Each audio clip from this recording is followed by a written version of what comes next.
Hello everyone. I hope you're all doing well tonight. Hello Gwen, hello KitKat, hello Silanani, hello Cybertron, hello Kaminari, hello Jeromanor, Jung, hello, Delinquent as well, hello. You remember to unmute. Hey, I've bound a button to it now.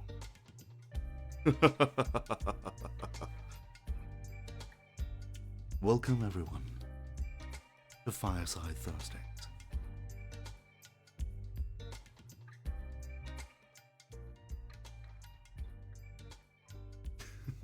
Yami, hello. It is good to see you. Now, for everyone who is just joining us that doesn't know what Fireside Thursdays are, hello, I'm Oswald, and every Thursday we read stories, poems, and, well, some more SCP articles or ad-libs. Really, it depends on how I feel. But first, I'd like to talk to all of you. How are you all this evening? This morning, this night, this day? How are you all? I hope you're doing well.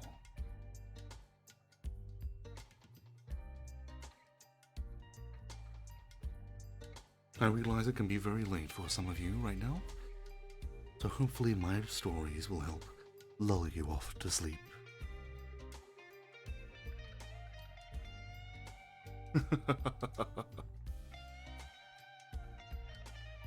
You made it outside the bounds of your bed.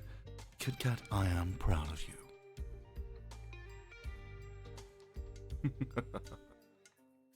Now, shall we begin? Let's see.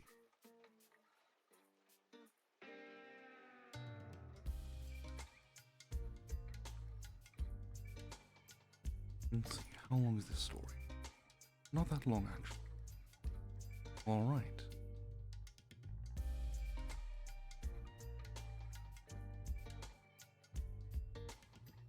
Let us switch off from music to something a bit more.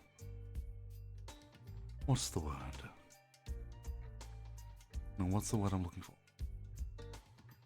Oh. Acoustic? No. Environmental. That'll do.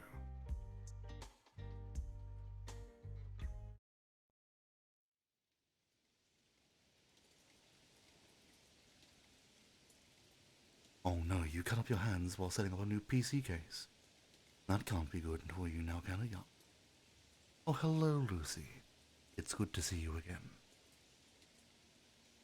I hope you're doing alright, Yami. But for now, it's story time. Let's see. Margaret's Perfume by Angela Brown. As time inched closer to 5 o'clock, the ambient keyboard clicks on the accounting floor scattered and slowed. I fired off a few email replies and slid back my headset, rested it around my neck, and rubbed my eyes until I saw spots. I had no real reason with this job. I had no real problems with this job during my 5 months at Goldleaf Bank. Only that the place was so colourless and dull that I felt myself turning more and more into a potted plant. And an artificial one, at that. Since my cube was flooded with cold hospital lighting, with not a window in sight, to remind me that I was not permanently in white-collar purgatory. Uruzu Onya, thank you for the follow. Oh, welcome to the Devil's Details. And Gwen, thank you for the 39. Nice. Gwen, thank you for helping us finish our goal of nice.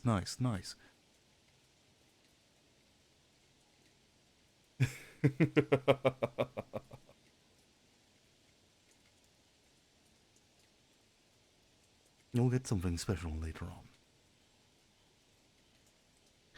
I had once tried to decorate my cube with homemade pieces from our school, but that was met with a passive-aggressive email from our boss Cecilia, whose hair was always pulled back a bit too tight, and seemed to own a pair of sensible heels in every shade of beige.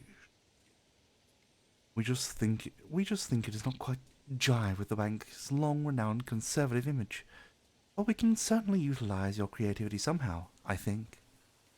I am certain the best way the company who scoffed at my art would think to use my creativity would be to using my pottery as a paperweight in a stuffy corner office.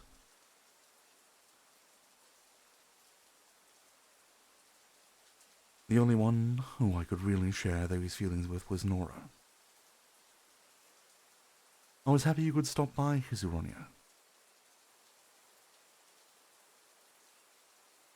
Now, sit back and relax. Nora and I did not spend our time at the water paddock cooler prattling on about the stock market or the caucus, or the current sale on patio furniture at Big Lots. With us, the conversation jumped from dirty jokes to stoner flicks to ranking each other's Hollywood girl crushes.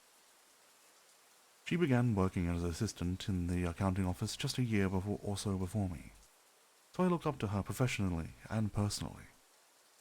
When she got promoted, I became her understudy, so to speak. We clicked instantly, and we have been throwing paper airplanes over our shared cubicle wall ever since. Nora was skilled in botany, design, and drinking dry red wine. Since my choices in decor were a bit ostentatious for shirt-stuffed Cecilia, today Nora was kind enough to share freshly cut, peachy tulips from her garden, so my desk would not be so sad. She also had moody purple orchids on her desk that could nearly reach the top of the wall to peek over at me. Becky, I think my eyes are about to fall off my face. Nora stood up and stretched her arms high, then lightly fluffing her thin chestnut hair. You coming over tonight? Depends. Going to keep trying to put me to work for you? I teased her. Not only was Nora a botanist before switching lanes like me, but she also handcrafted her own perfumes on the side. I had been lucky enough to sample a few of her finished concoctions, but the idea of helping with the process made me nervous. My medium of expression felt like primitive etchings compared to the intricate alchemy, heating and cooling, rendering and reducing. Nora, like myself, really had no one else to share her craft with, so she had been hinting at and hoping for a partner in crime with her fanciful fragrances for several weeks. Yes, Nora giggled, draping her arms across our cube wall. Come on, Becky. I do not know what you are so afraid of. It will be so much fun. It'll be like following a recipe, just like making homemade pizzas last week. Yeah, except you can't fuck up pizza. I replied with a gentle smirk as I clocked out and began packing my purse. I spoke a little too loudly, as our neighboring co-worker cleared her throat sharply at my language. Nora and I shared a knowing look and a muffled snort. Let's go, girl. It's finally Friday, and all we need to do now is chill out with my people and maybe make some magic. Nora winked at me. We nearly simultaneously swung our purses over our shoulders as we headed down to the basement parking garage and away from our dreary, grey, absurdly named Gold Leaf Bank.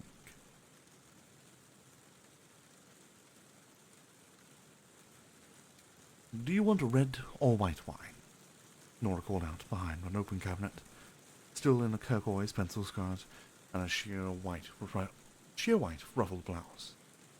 Her mousy hair now in a messy bun and her bare feet prattling along the kitchen tiles. I stood up from her chase lounge and smoothed my chocolate brown sheath dress. I popped my head into the kitchen. That depends. Which one will get me drunk faster? I quit back, which Nora let out a howl. Ha! Now you're asking the right questions. She generously poured for each of us half a bottle of Cabernet, so deeply crimson it was almost black. As I brought the stemless glass to my lips, The wine kissed my nose with a dark cocoa and blackberry. Aurora took a carefree gulp and started towards her study, with me close behind. "I'm so excited you finally decided to be my partner in crime," Nora chuckled as we entered her workspace. Wall-to-wall cherry oak bookcases flaunted overflowing flower pots, aging oils, books and tools, and intricate empty glass bottles waiting patiently for their turn to house the next concoction. Positioned on a fork's fur rug was a heavy antique desk in the center of a strongly sturdy, resembling a freakish Frankenstein tea cart sewn with dry spices. Almanacs hanging over twisted tubes, Bunsen burners, and florist shears. Nora glided over to the wall and slipped down a few reference books, which at second glance seemed to be her own handwritten journals. "This one should be fun," had a request put in from the VP for his wife as a gift. Apparently she is hooked on these sultry wooden scents, the envy among trophy wives these days. She flipped through a notebook and as she walked back to the desk, and a single slip of paper slid out of the folds and feathered down to the rug. "I do not play with those recipes nearly enough, but we will both go on an adventure, I suppose." I set my wine down carefully on the desk, and reached for a particular striking opaque perfume bottle on the shelf. It felt slightly heavier in my hands than the others. "May I?" asked her. Nora had busied herself grinding star anise in her mortar and pestle. "Be my guest," she chirped over her shoulder. I lifted the sapphire stopper from the bottle and lifted it to my nose. A potent mix of bright, powdery gardenia and fresh tennis balls took me aback. "Woo! No offense, Nora, but this one smells straight up like old Granny." "To each of their own, I guess." I swelled the bottle a few times and heard a faint rattle against the glass. "What's inside this one? Something new like you'd like to do to protect the scent?"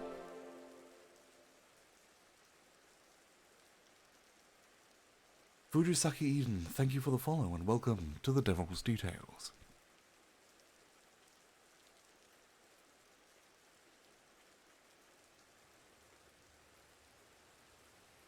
Suddenly I heard a sharp clink, and turned to see Nora squeezing the mortar down into the desk, her eyes gleaming at me not quite with anger but with intense interest. My skin felt instantly cold. "That's my grandmother's perfume," she stated. I must have crossed an unforeseen boundary line, so I apologized.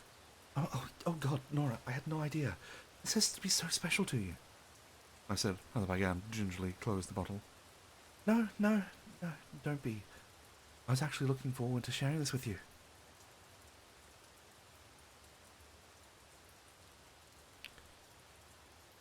She left. Okay. Devoid Pancake, thank you for the follow and welcome to the Devil's Detail. Let's make the alerts just a tad bit bigger. There we go. There we was. She left the mortar and pestle, picked up a long pair of tweezers. She took the bottle from me and reached inside. Suddenly on the other end of tweezers was a tattered leathery finger with a golden wedding band hanging by a fleshy ribbon. "Jesus fuck, Nora!" I gasped. "What the hell is that? Why do you have this?" I stumbled backwards and smacked my shoulder blades to the bookshelf behind me. "Fuck, I don't understand. What are you doing?"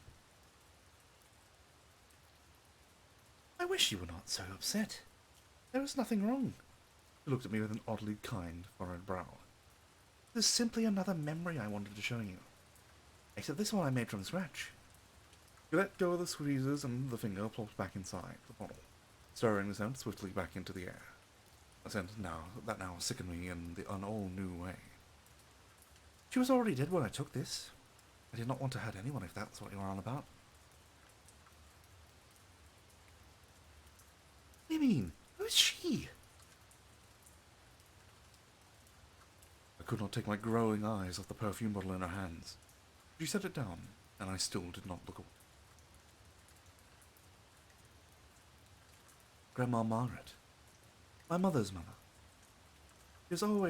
She has been gone for almost 3 years now. She was so lively and fashionable in her time. I looked up to her, and I mourned her hard when she passed. Her signature perfume stopped when being produced when I was a little girl. But when she died, it almost seemed like her scent died with it. Well, don't get me wrong, though. It stayed alive in my mind, in my olfactory nerves, like an imprint. Did you know that some of your first memories are rooted in smell? Like the smell of your security blanket or your mother's milk. And it's proven that scent is the strongest trigger for memory. But even with all my training, I could not replicate the scent. Then I remembered. Perfume smells different on every person, and interacts differently with every pattern of DNA. To replicate the smell of the perfume on her, I needed her. This is like recreating and bottling memories, like my own little museum. You don't understand. I was so excited to share this with you. Your own museum or your own mausoleum, Nora.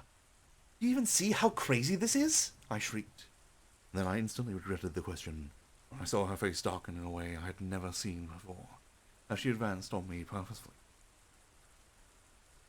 You know, Becky, I had hoped of all people you would appreciate my art. She drifted off, glimpsing at her reflection in the sheet. She advanced upon me. I suppose my secret has to remain just that. A secret. For a little while longer. She lunged forward and sunk the scissors inward and upward through my abdomen, as I pleaded breathlessly to her.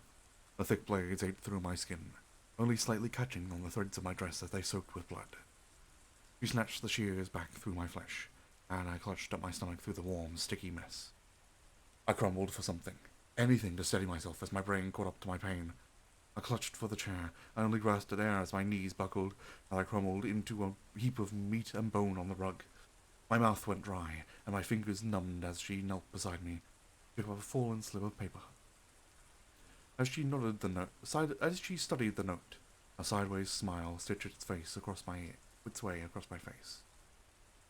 A sharp ring took over my ears. I could not hear what she was saying to me, but I barely made out of this from her lips. Don't worry, Becky. I will keep you. She turned over the paper to share with me an etching of a finger with a gold wedding band. Inscribed above it, alongside several indecipherable measurements, were the words Grandma Margaret. She set the slip on the desk and reached down for me.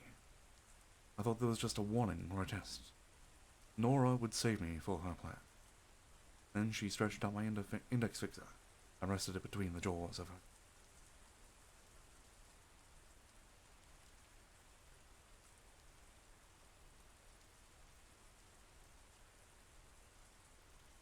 And that was Margaret's perfume. I gotta say, it kind of springs it on you really quickly. There isn't much time to really delve into the horror for it. But it didn't really give you much time to actually get into the characters either, even if it is a short story. Hello, Sumia. Oh, self-care check. Thank you very much, Kit Kat. Okay. Allow me to introduce myself once more. Hello, my name is Oswald. I run the Devil's Details, a small bookshop in the space outside space. Business has been rather slow as of late, so I've turned to streaming on the internet in order to make ends meet. Now, before you think of anything, no, I am not a demon. I am a devil, which is why the store is named after the Devil's Detail, because I am the devil in the details, as they say. Now, I believe I did miss an ara, so ara.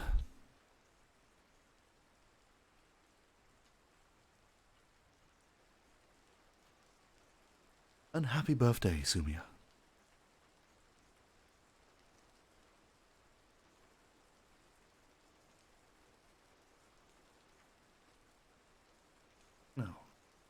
Shall we go on to the next story?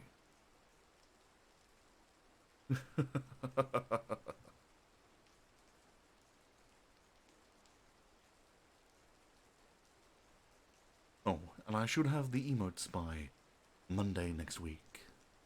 So we'll finally have some emotes for you all to enjoy.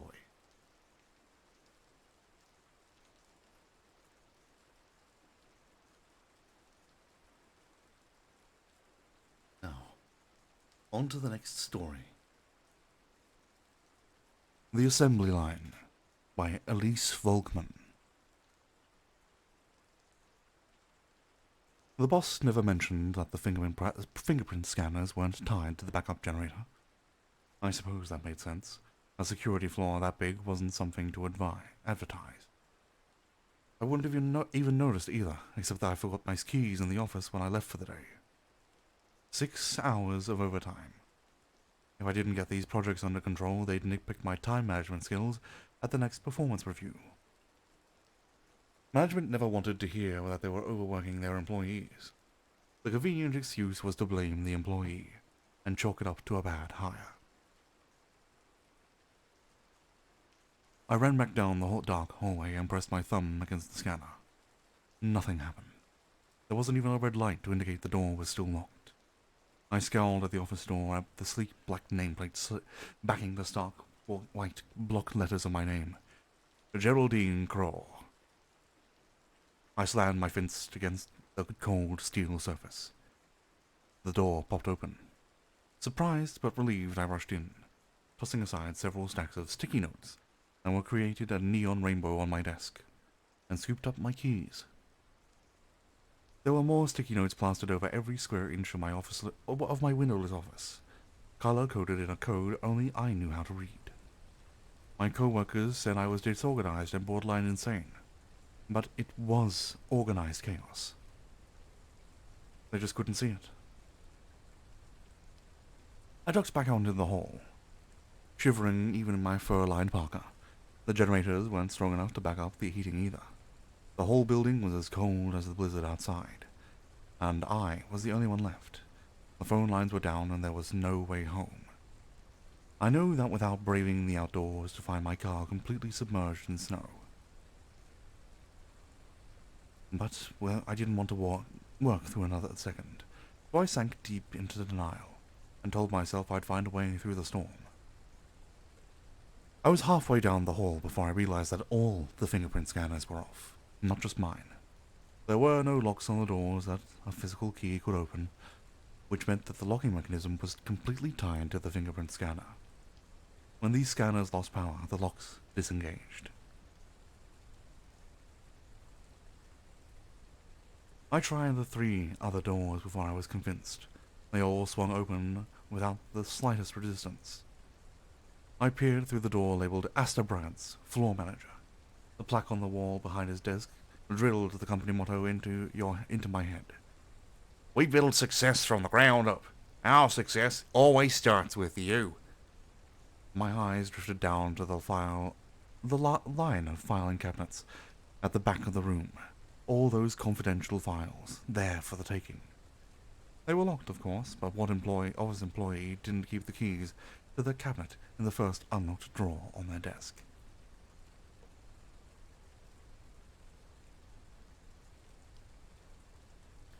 I shook myself free of that thought, like the good employee I was, and spun around. I cursed under my breath and ground my teeth together. The entire facility was one big security breach. I couldn't leave. Even if the blizzard outside provided enough security to deter anyone crazier from me trying to get in. If there was nothing keeping the locks on the offices engaged, the front doors wouldn't be secure either. That meant anyone could just walk in. It's just compliment the ridicule, I muttered, heading back to my office. I always resorted to French when I was mad.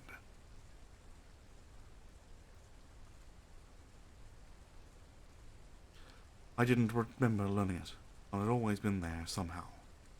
French was more effective at conveying cold, detached anger anyway. I flicked the light switch inside my office, out of habit, before the general darkness reminded me that there was no power. Even if I wanted to put in some more overtime, I couldn't have. All my current projects were still in the sticky note stage. I needed light to make the most sense of those. My cell phone flashlight wasn't exactly motivating.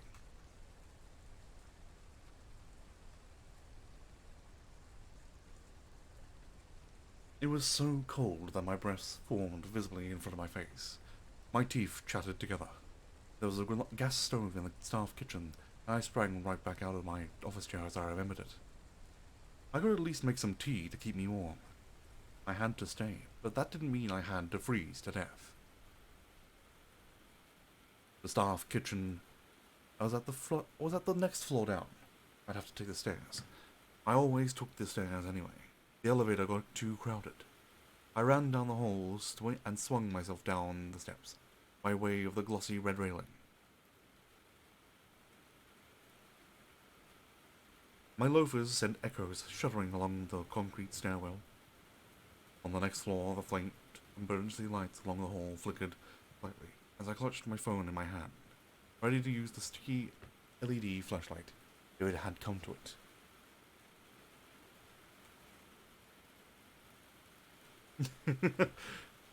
Oh, you're talking about the Bone Doctor. Whoa, Bone Doctor. He's here. He's back. Alright, I'm gonna read the next story as the Bone Doctor. You've basically sealed your fate.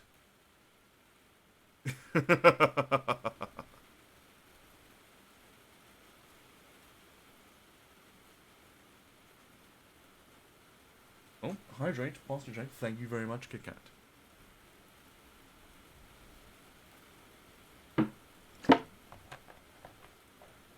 Of course, in order to get anywhere near the kitchen, I had to walk past 4 thick metal doors, labeled with distinct "Do Not Enter" symbols.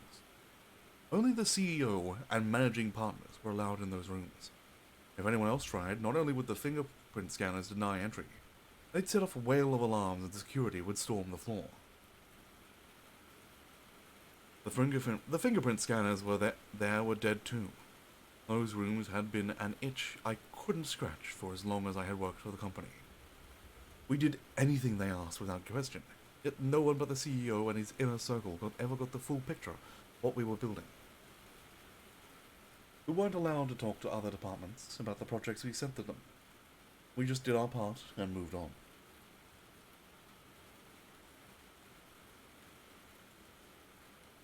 I almost stopped myself from trying the handle to the first room. I was so cold, my fingertips were starting to tingle with numbness. I wanted warmth, but I wanted vindication more. So I reached for the handle of the first room, moving quickly as though that would indicate the fact that I was doing something illegal. The room on the other side of the forbidden door was pitch black. The flickering emergency lights from the hallway behind me didn't seem to reach into the gloom. I tapped my phone and the flashlight got working before I could lose my nerve. Then I stepped inside.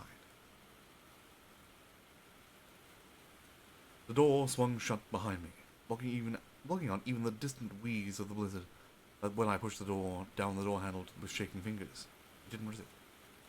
I pulled the door back open just a crack. A faint strip of light struck a path on the floor, and I took a steadying breath. My exhale fogged the air in front of my face as I swung the beam of my flashlight over the room in a wide arc. The light caught on glass surfaces as it glinted through the murky depths. I took a step towards the first glass pillar full of water, or gas, or some nebulous fluid that seemed to crawl with an inner greenish glow.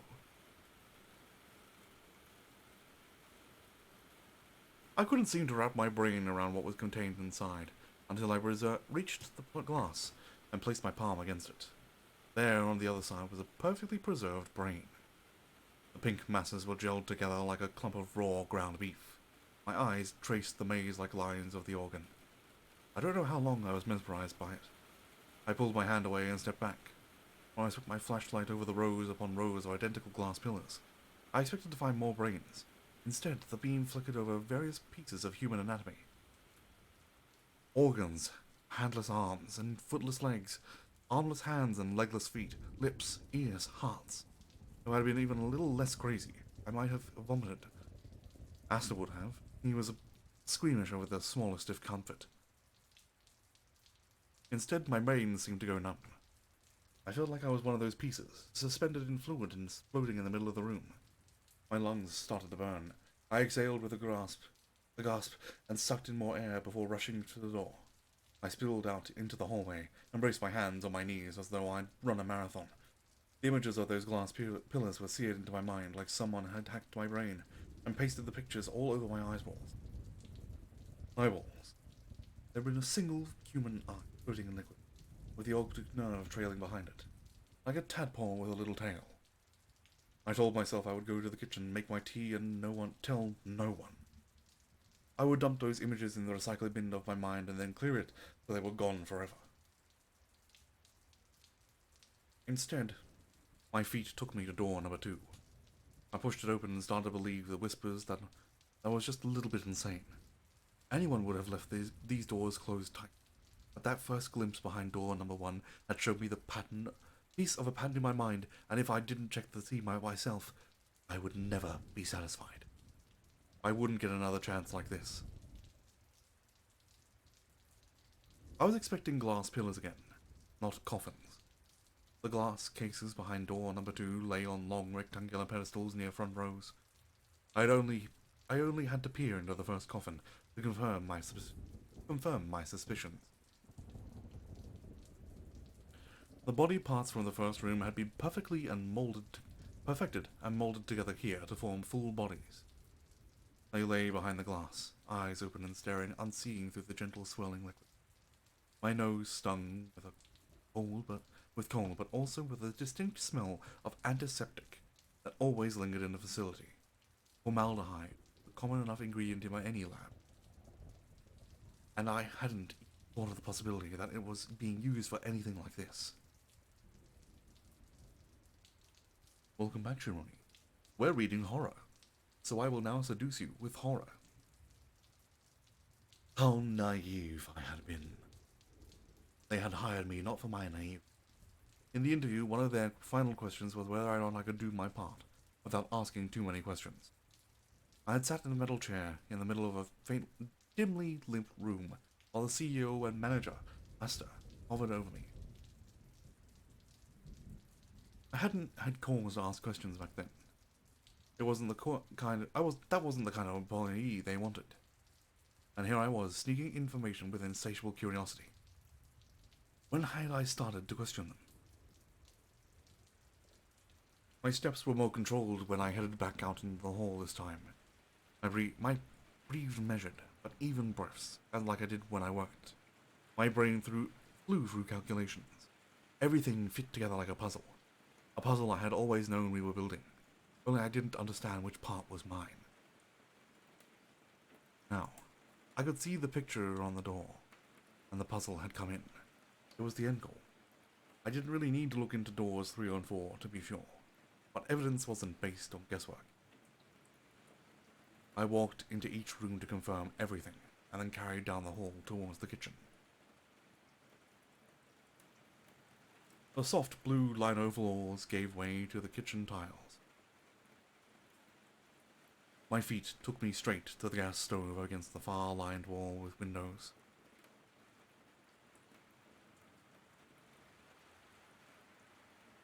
Snow had piled up just beneath the window ledges.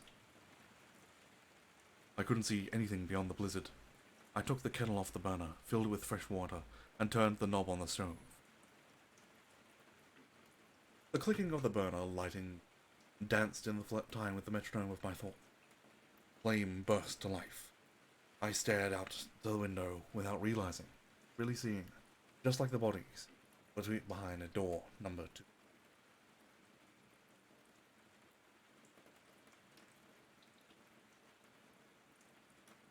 Door number 3 had revealed a room full of bodies on hospital beds, hooked up to life support. Door number 4 led to a room that was empty except for a cold metal chair. I figured that out before I walked in. They always schedule interviews for new hires on days when the facility was empty. and everyone knew they interviewed new hires somewhere on the same floor as the staff kitchen. I moved away from the stove and found two sleek black mugs in a cupboard above the sink, emblazoned with the company logo of a human brain powered by a wall plug. I set them on the counter as the kettle began to steam at the spout. No screaming. Not yet. I picked two tea bags from a box of generic green tea, good for brain health, also emblazoned with the company logo, and stuck them in the mugs. I carried them to one of the round tables and sat so I would be still stare out the window. I didn't hear the kettle scream. My brain didn't react until it clicked open, letting the spout pour a billow of steam into the air. When I looked at the stove, Asta was there. He picked up the kettle and carried it to the table. I waved at him a little smile, just like always. "Honey?" he asked me. He was holding the little bear-shaped plastic bottle. He brought it over even though I shook my head and poured steaming water into both mugs. He squeezed a generous amount of honey into his own, and finally sat down, mirroring me. He clasped his mug with both hands. A lick of black hair curled over his forehead. He had to be in his 40s, but there was no sign of balding. His skin was smooth as if he'd never seen acne.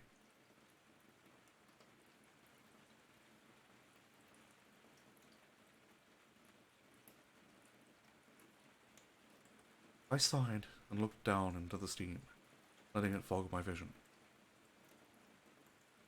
"You're not surprised to see me?" he said. "No," I answered. Simple, direct. I couldn't see how I might have considered the perfect employee. I didn't ask questions unless I needed clarification on my instructions. I was as efficient as can be. When had my naivety given way to my curiosity? Why did some brains do that while others were content to just sit in their ignorance their whole lives? Those were the answers the facility hadn't discovered yet. When did I start? I frowned, grasping for the word. Changing. Asta reached out and patted the back of my hand. His palm was almost scalding from the being pressed against the mug of his tea. The human brain never stops changing, Geraldine. It was only ever a matter of time. Is that what happened to Pete and Dominic? Those two had been a part of the facility for years before I arrived. They both left last summer. Now, I realize that leaving the company meant something very different than handing in a resignation letter. I looked up at Asta's face one more time. I was about to find out exactly how leaving worked. He offered a perfect smile, arching one corner of his mouth and letting the warmth of it reach his eyes. I was willing to bet that he was the one who would never leave. His brain didn't want curiosity. He didn't change. "Now don't be sad, Geraldine," he said. "It's perfectly natural to phase out of a company." "It won't happen to you," I muttered. "No," he agreed. "But that's the thing. Your brain wouldn't want my job even if you were offered it. And mine wouldn't want yours. Eventually, some machines reach their end of life, and their parts become useful for other projects. Humans are more or less the same. Our success really does start with you, you know." We finished our tea in silence, watching the steam curl between us, till we were down to the dregs. Asta got up. He told me to leave the mugs on the table. Someone would clean them up in the morning. Then he led me down the hall, to the door at the end that I would never been curious about. The white block letters read, "Disposal." I could have fought him, but my brain wasn't wired that way. I followed him all the way down into the basement, through a thick metal door with a fingerprint scanner that did line up when Asta pressed his thumb again. It was my time. That was all.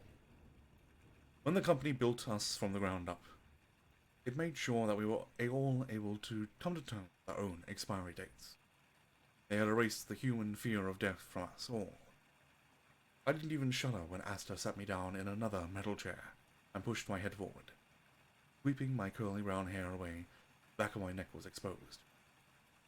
He unhooked a cord from the plain concrete wall and dragged it over to the ground behind me, until he stood with one hand on my shoulder. I could guess that I had always known that the outlet was there, at the base of my brainstem. Of course, knowing that and believing are two different things, the human mind. Another mystery for the facility to unravel. Maybe when they repurpose the pieces of me that they're still able to use, I'd have a hand, or a kidney, or a heart, or even just a toe in solving it. Thank you for your service, Geraldine Crow. We look forward to more success from you. He plugged me in. They couldn't risk damaging a useful part of me, so they'd suck out my awareness of my chassis, and then dismantle my parts and fit them somewhere where they'd be more useful. Anyone else might have struggled, but I hadn't been wired to struggle. It was almost like falling asleep, very slowly, with a complete understanding that I would never wake up again.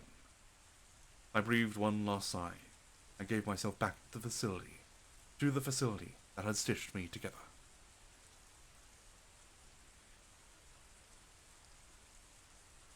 And that was Assembly Line by Elise Volkman. What did you all think of that? I very much enjoyed it.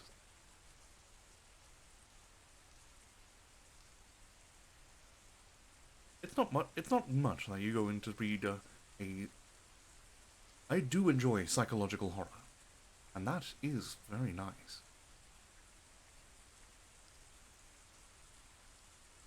Now, let's see. Let's see,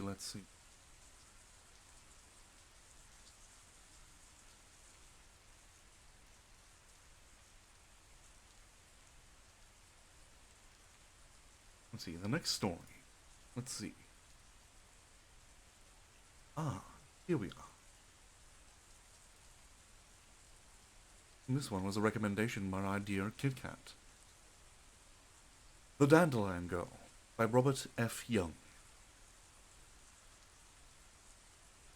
The girl on the hill made Mark think of Edna St. Vincent Millay. Perhaps it was because of the way she was standing there in the afternoon sun, her dandelion-hued hair dancing in the wind. Perhaps it was because of the way her old-fashioned white dress was swirling around her long and slender legs. In any event, he got the definite impression that she had somehow stepped out of the past and into the present. And that was odd, because as things turned out, it wasn't the past she had stepped out of, but the future.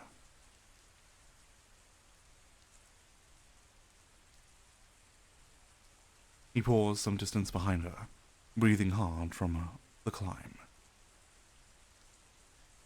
She had not seen him yet, and yet he wondered how he could apprise her of his presence without alarming her. While he was trying to make up his mind, he took out his pipe and filled and lighted up. Cupping his hands over the bowl and puffing it until the tobacco came to glowing life. When he looked at her again, she had turned around and was regarding him curiously. He walked toward her, slowly, keenly aware of the nearness of the sky, enjoying the feel of the wind against his face. He should go hiking more often, he told himself. He had been trampling through the woods when he came to the hill, and now the woods lay behind and far below him, burning gently with the first pale fires of fall. And beyond the woods lay the little lake, with its complement of cabin and fishing pier. When his wife had been unexpectedly summoned for jury duty, he had been forced to spend alone the next 2 weeks he had saved of his summer vacation. And he had been leading a lonely existence. fishing off the pier by day and reading the cool evenings away before the big fireplace in the raftered living room. And after 2 days, the routine had finally caught up to him, and he had taken off into the woods without purpose or direction, and finally had come up to the hill and climbed it and seen a girl. Hello, crazy boy.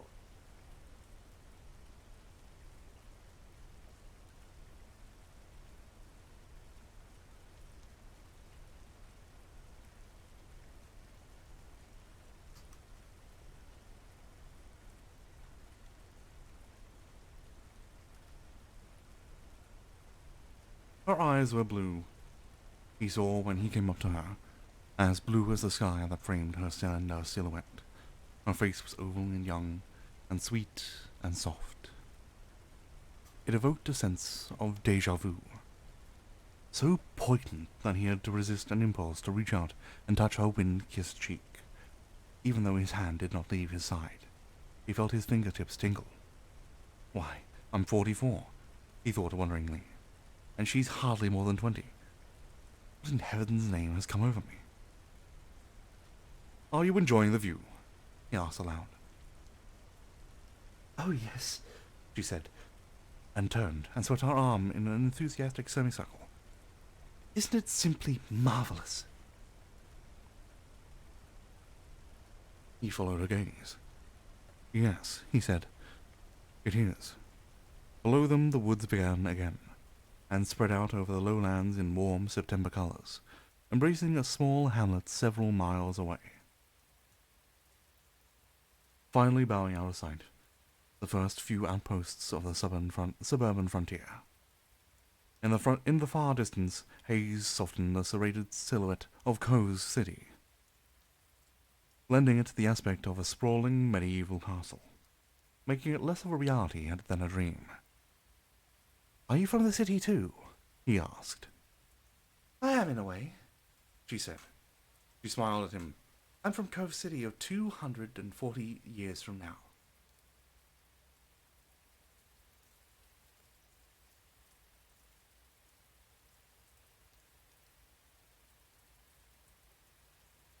The smile told him that she didn't expect him to believe her, but it implied that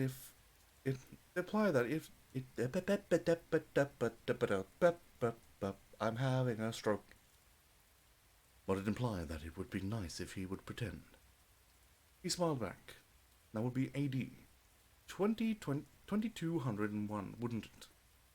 He said, imagining a place that has grown enormously by then. Oh, it has, she said. It's part of the megalopolis now. It extends all the way to there. He pointed to the fringe of the forest at their feet. 240th Street, 2030th Street runs straight through the grove of sugar maples. He went on. And do you see that sand of locusts over there?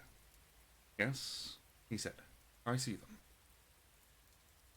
I'm gonna hydrate. Before I dihydrate. Oh, then I've got a cough.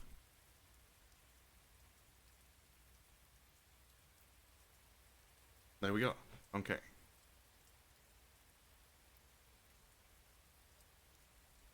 That's where the new plaza is.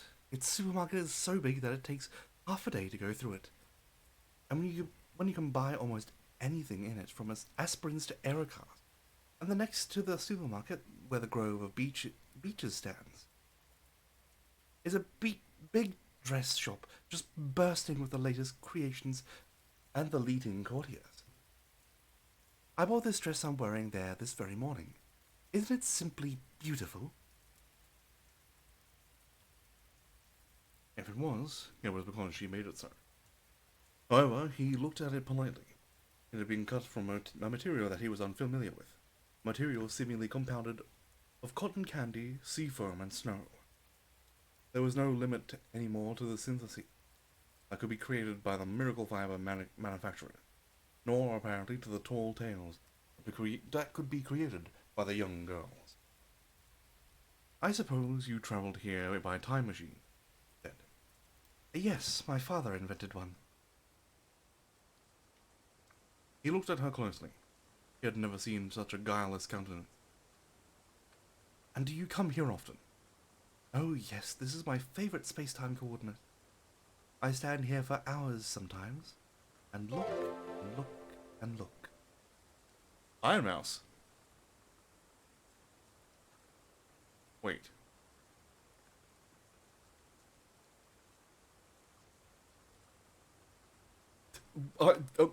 Hello. Hello. Like, welcome. Hello. Thank you. Thank you for the compliment. It means so much to me. Thank you. Hello.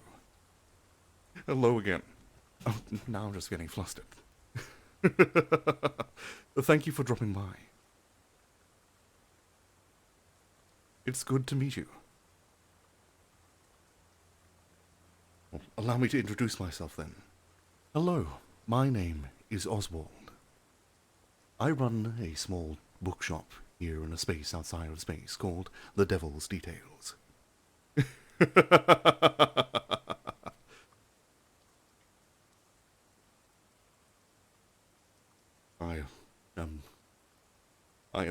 I'm a little lost for words. It is good to meet you. I am such a big fan, actually. You have no idea.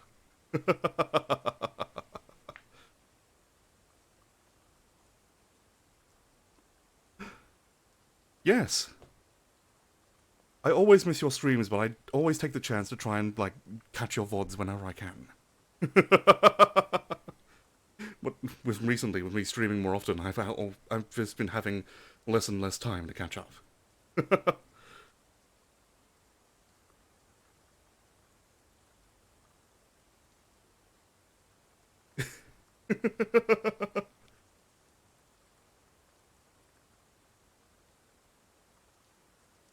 Oh, thank you. It's just my normal laugh, but everyone keeps telling me it's a very, like, evil sort of laugh. I always laugh when I'm nervous.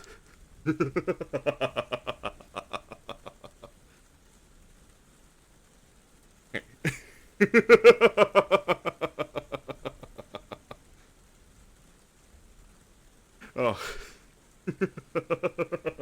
Oh, I've now turned into a laughing mess.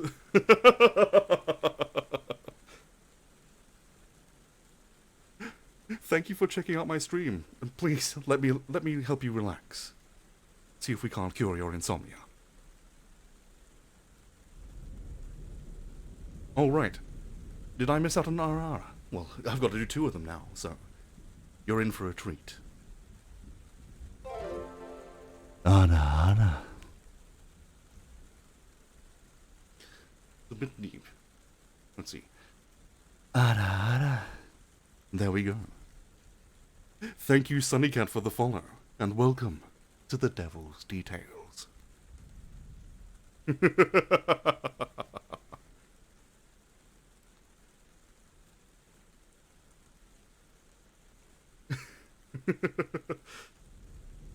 Well, I hope you enjoy my stream, Ironmouse.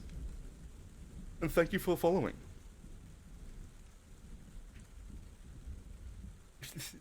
I mean, yes. Well then, I should get back to the story. Where was I up to? Let's see. How did you chance upon my stream, by the way, if you don't mind me asking? Or will we just take a break from reading?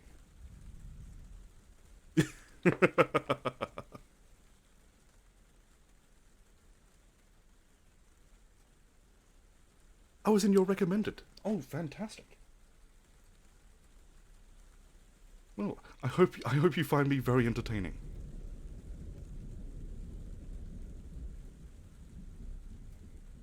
I find all my favorite VTubers through my recommended. I've actually found one of my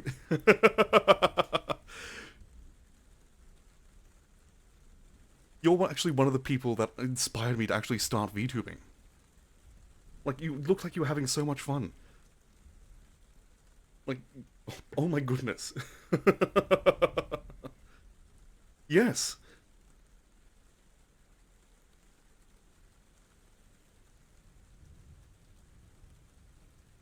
No, I am honored. I'm honored that you're here. Thank you for being here.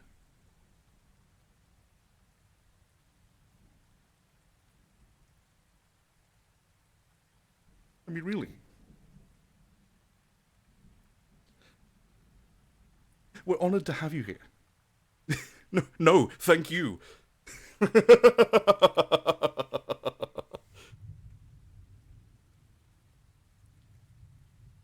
Oh no, I'm running out of water. Oh no, oh no. Oh no.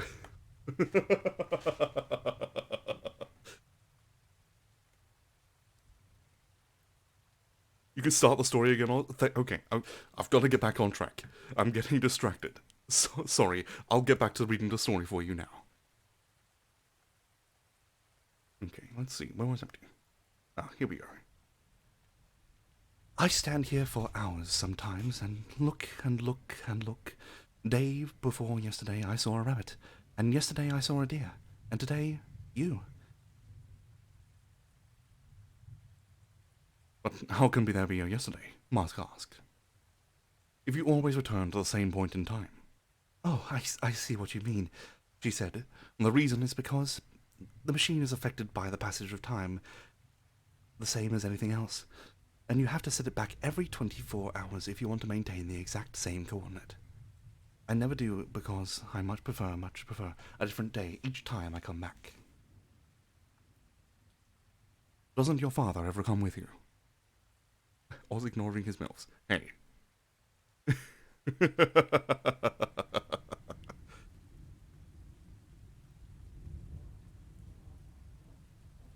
Let's see. Overhead, a V of geese was drifting lazily by, as she watched it for some time before she spoke. My father is an invalid now, she said finally. Ironmouse, thank you for subscribing.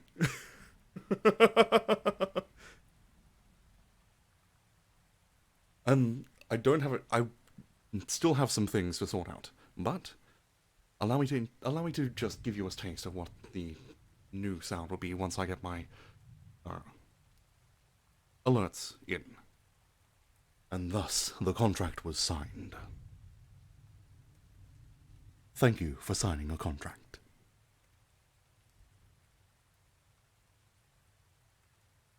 My father is an invalid now, she said finally. He'd very much like to come if only he could. But I tell him all about what I see, she added hurriedly. It's almost the same as if he really came. Wouldn't you say it was? Thank you for the 2,000 bits! Oh my goodness. Thank you so much. That means so much to me. Thank you so much.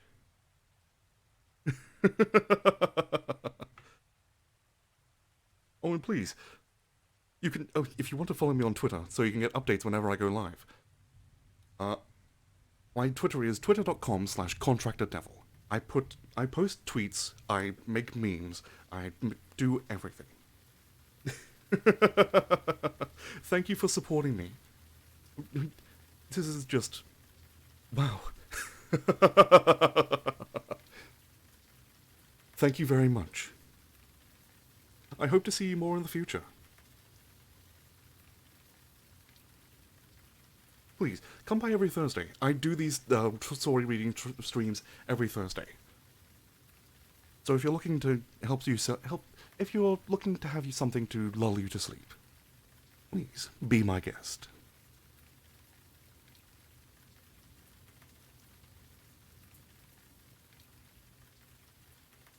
Alright, back to the story.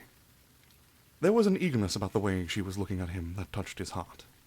I'm sure it is, he said. Then, it must be wonderful to own a time machine. She nodded somberly. They're a boon to people who like to stand on pleasant lies.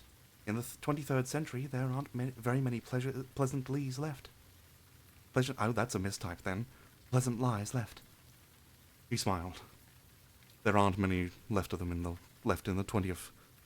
I guess you could say that this one is sort of a collector's item. I'll have to visit it more often. Do you live near here? She asked. I'm staying in a cabin about 3 miles back. KitKat, thank you for the 500 bits. Alright. You know what? Just because you're all donating so many bits, hold on. This is just for you, just a free one, really quickly.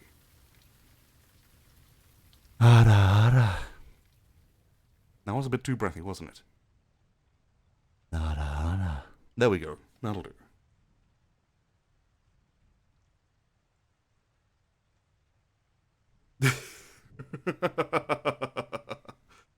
I'm staying in a cabin about 3 miles back. I'm supposed to be on vacation, but it's not much of one. My wife has called to jury duty and couldn't come with me. And since I couldn't postpone it, ended up being in a sort of reluctant Thoreau. My name is Mark Randolph. I'm Julie, he said. Julie Danvers.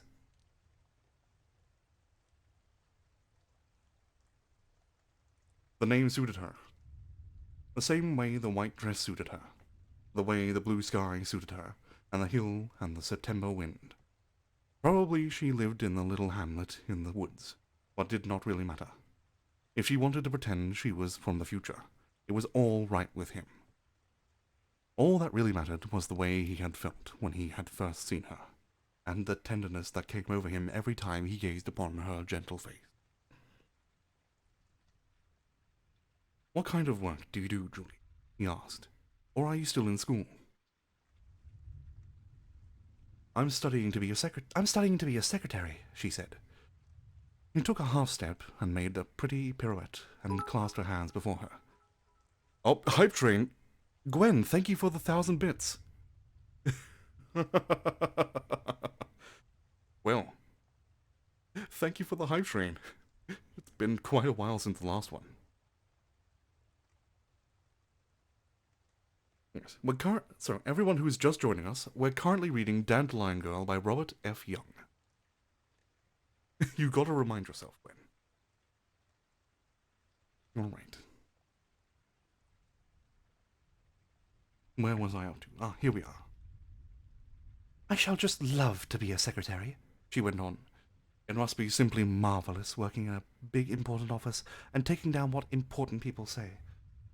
Would you like me to be your secretary, Mr. Randolph? Thank you for the 500 bits again, Gwen.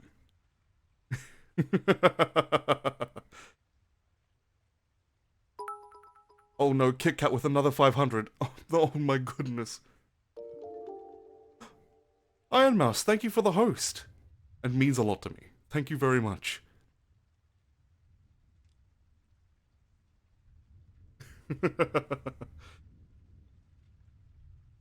Alright, let's see.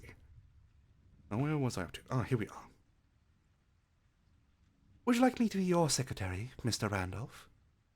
I'd like it very much, he said. My wife was my secretary once, before the war. That's how we happened to meet. Oh, right, I've got to introduce myself. Right. Let me introduce myself again. Hello, my name is Oswald. I run the Devil's Details, a small bookshop in the space, outside space. I've been a lack of customers as of late, so I've taken up streaming to, well, make ends meet. So come, take a seat, and allow me to tell you a story.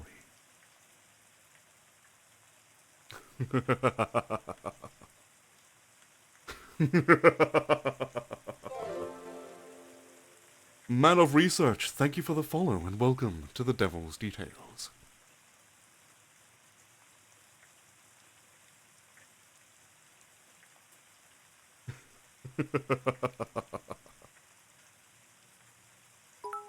Thank you very much for the 500 bits again, KitKat.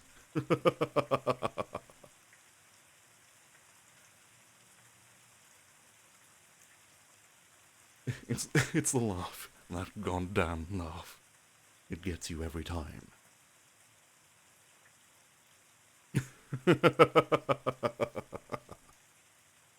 Alright, I shouldn't get distracted. Back to the story. Now, or should I introduce myself again? Man of Research, thank you for the compliment. It means a lot to me. I've always had a complex about my voice. So to hear everyone liking it so much is just, it means a lot to me. Oh, thank you for contributing. Okay, allow me to introduce myself again. Yes, I am Australian. I come from a land down under. As they say. Aussie, Aussie, Aussie. Yo, oi, oi, oi. Screen96, thank you for the follow, and welcome to the Devil's Details. Nerdary, thank you for the follow, and welcome to the Devil's Details. Oh, allow me to introduce myself again. Hello, my name is Oswald. I run the Devil's Details, a small bookshop in a space outside a space. I come from the land down under, in the hells. And let's just say, demons and devils don't exactly like to visit my little bookshop from time to time. So I've taken up streaming on the side. To make ends meet. So hello everybody again. Hollowed King, thank you for the follow, and welcome to the Devil's Details.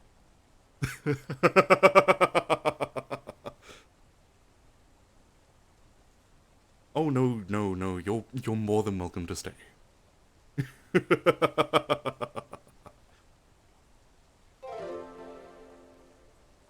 Kaku, Kadu Kununu, thank you for the follow and welcome to the Devil's Details.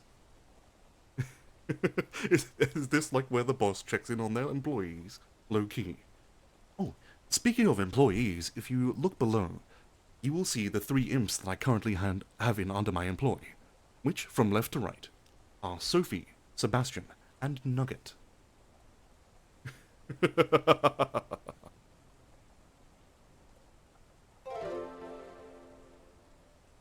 Sinivia, thank you for the follow and welcome to the Devil's Details.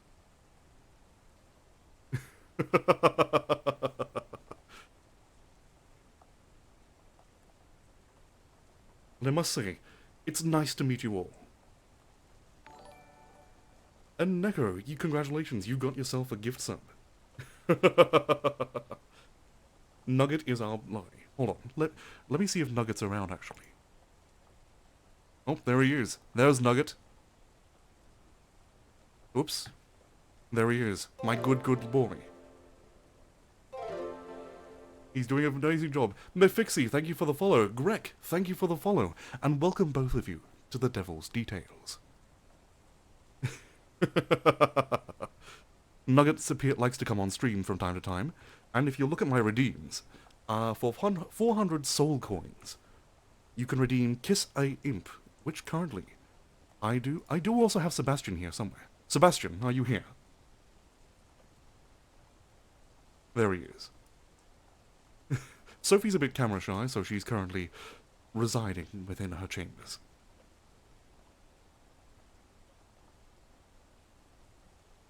Smooch the baby, Oz. Oh, I'm gonna smooch the baby. I'm gonna smooch Nugget. Alright, Nugget, come here.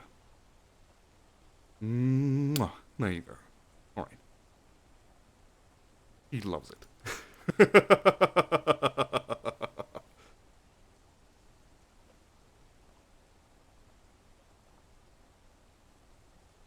Oh. Now, let's see. Oh, thank you anonymous gifter for giving Imogen a sub. Oh, if you're cooming, hold on. You haven't heard my patented ara, have you? Well, here's a little taste for you. Ara. No, that wasn't good enough. Nara. There we go, that was better.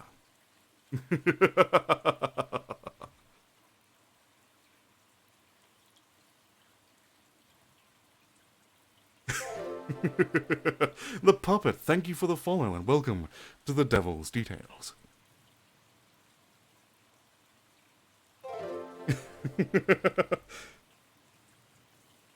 Oh, Ironmouse, go clean your room.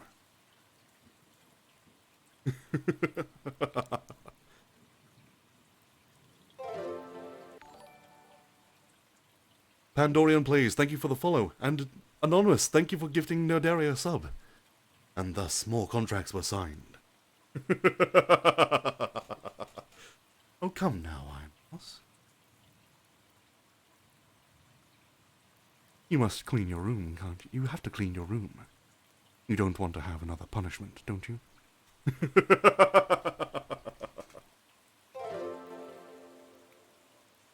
Zenolovia, thank you for the follow, and welcome to the Devil's Details.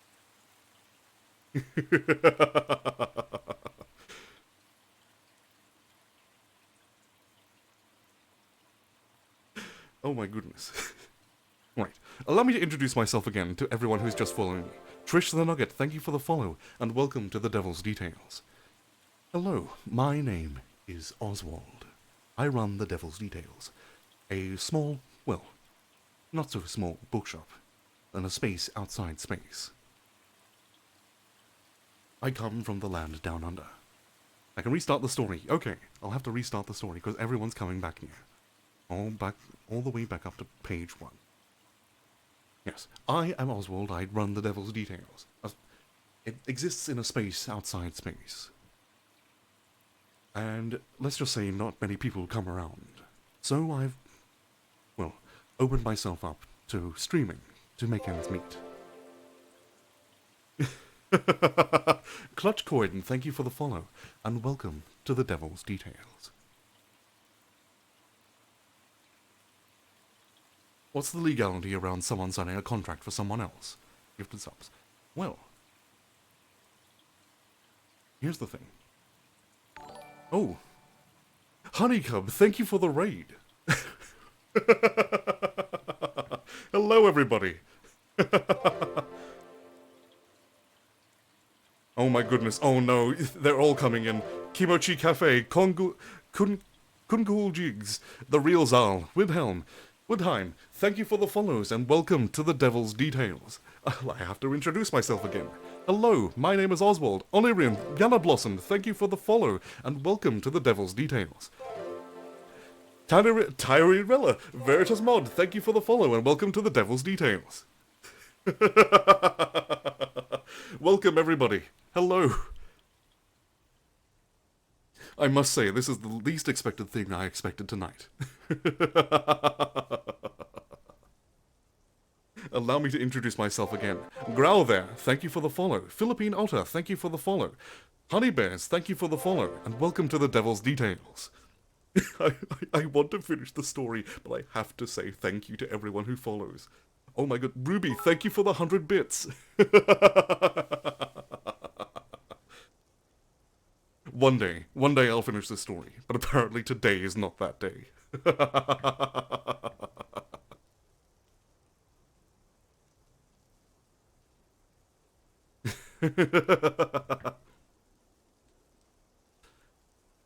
Oh, I need more water now.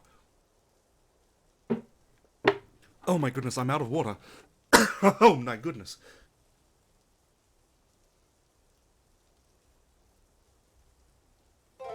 Oh, I need to go get water.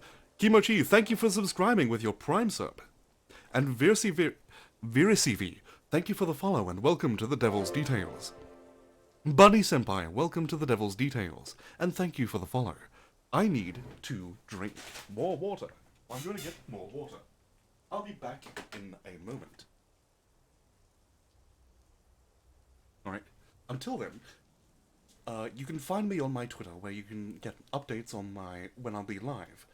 Typically, every Thursday I'll be doing reading streams, so around this time of night.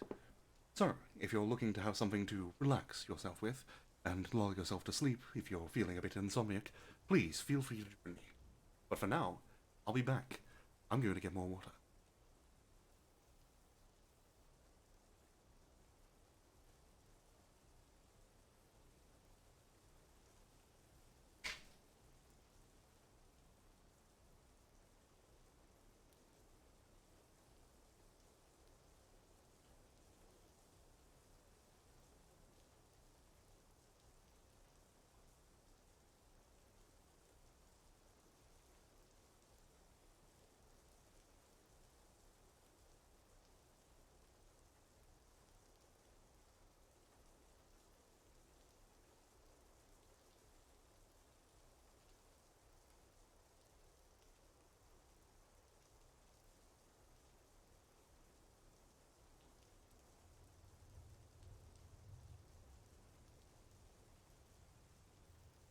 Alright, I've returned. I have water.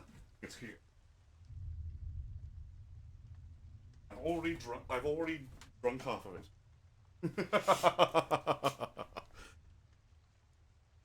Yes. Currently we're reading The Dandelion Girl. But yes, hello everybody who is just joining us. I should introduce myself again. It hasn't even been 5 minutes since I introduced myself, but allow me to do so again. Hello, my name is Oswald. I run The Devil's Details, just a small little bookshop. In the space outside space. I come from the hills, or as some people like to call it, the land down under. It's also where I find most of my customers as of late. Jediah Cyrus, thank you for the follow and welcome to The Devil's Details. Little Gnome, thank you for the follow and welcome to The Devil's Details. I'm not getting that many customers as of late, so I've turned to streaming to try and make ends meet. So here I am. And if you want to know more about me, if you'll scroll down, you will see the 3 imps that I currently have under my employ. Sophie, Sebastian, and Nugget. From left to right. Sophie, Sebastian, and Nugget. Turtles GF, thank you for the follow and welcome to The Devil's Details. Oh yes. I can read the story and thank people while I'm reading out the story. You know what? That's a good idea, KitKat. Thank you very much. Oh my goodness. Pewin, thank you for the follow and welcome to The Devil's Details. Right, I'm going to actually start reading the story now, because I haven't read the story in the past half hour. So please, sit back, relax, and enjoy. Mooberry Cow, thank you for the follow, and welcome to The Devil's Details. But before I do that, just for all the new people that are just joining us, because I want to do it again, because why the fuck not? No, that was a bit too much. There we go, that's good. Oh, another one. Wait. There we go, that's good. Oh please, I'm always fixing my posture.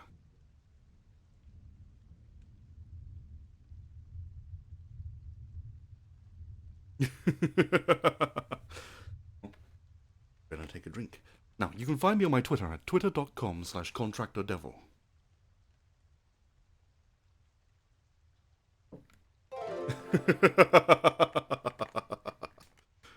Hayden Fox, thank you for the follow and welcome to The Devil's Details. Okay, I need to actually start reading the story now. Thank you everyone for being here. Now, allow me to tell you the story.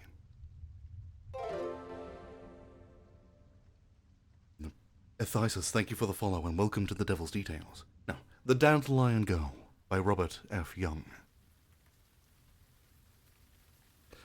The girl on the hill made Mark think of Edna St. Vincent Millay. Perhaps it was because of the way she was standing there in the afternoon sun, her dandelion-hued hair dancing in the wind. Perhaps it was because of the way her old-fashioned white dress was swirling around her long and slender legs. In any event, he got the definite impression that she had somehow stepped out of the past and into the present. And that was odd, because as things turned out, it wasn't the past she had stepped out into. It wasn't the past she had stepped out of, but the future. He paused some distance behind her, breathing hard from the climb. She had not seen him yet, and he wondered how he could apprise her of his presence without alarming her. While he was trying to make up his mind, he took out his pipe and filled and lighted it, cupping his hands over the bowl and puffing till tobacco came to glowing life. When he looked at her again, she had turned around and was regarding him curiously. He walked toward her, slowly, keenly aware of the nearness of the sky, enjoying the feel of the wind against his face. He should go hiking more often, he told himself. He had been trampling through the woods when he came to the hill, and now the woods lay behind him and far below him, burning gently with the first pale fires of fall. And beyond the woods lay the little lake, with its complement of cabin and fishing pier. When his wife had been unexpectedly summoned. Oh, Nerdari, thank you for the host. When his wife had been unexpectedly summoned for jury duty, he had been forced to spend alone the 2 weeks he had saved out of his summer vacation, and he had been leading a lonely existence, fishing off the pier by day and reading the cool evenings away before the big fireplace in the raftered living room. After 2 days, the routine had caught up to him, and he had taken off into the woods without purpose or direction, and finally he had come to the hill and had climbed it and seen the girl. Her eyes were blue, he saw when he came up to see her, as blue as the sky that framed her slender silhouette. Her face was oval and young and soft and sweet. It evoked a déjà vu so poignant that he had to resist an impulse to reach out and touch her wind-kissed cheek, and even though his hand did not leave his side, he felt his fingertips tingle. I almost said timble. That would have been bad.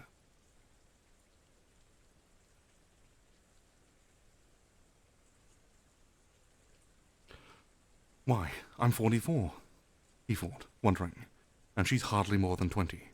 What in heaven's name has come over me? Are you enjoying the view? He asked aloud.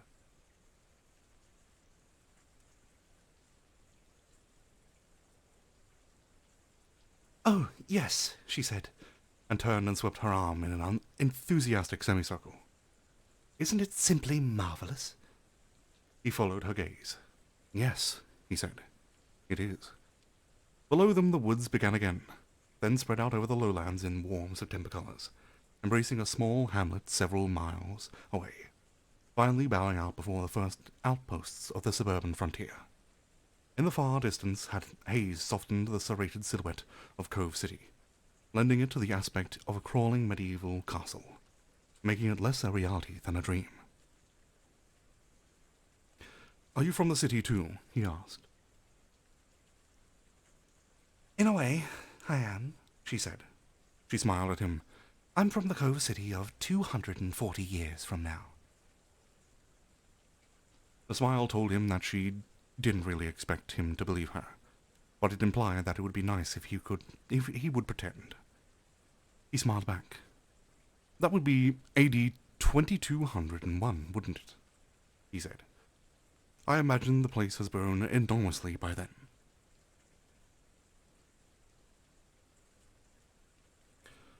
Oh, it has, she said.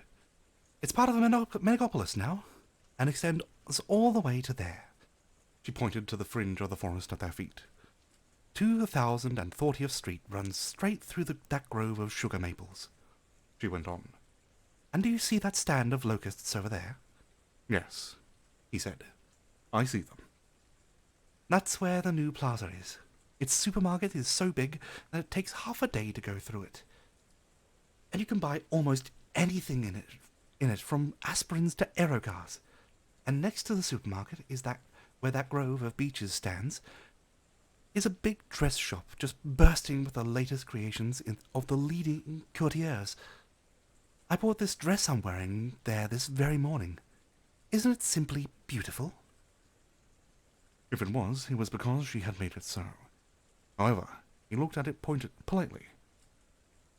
It had been cut from a material that he was unfamiliar with. Material seemingly compounded of cotton candy, sea foam, and snow. There was no limit or any more to the syntheses that could be created by the miracle fiber manufacturers, nor, apparently, to the tall tales that could be created by young girls.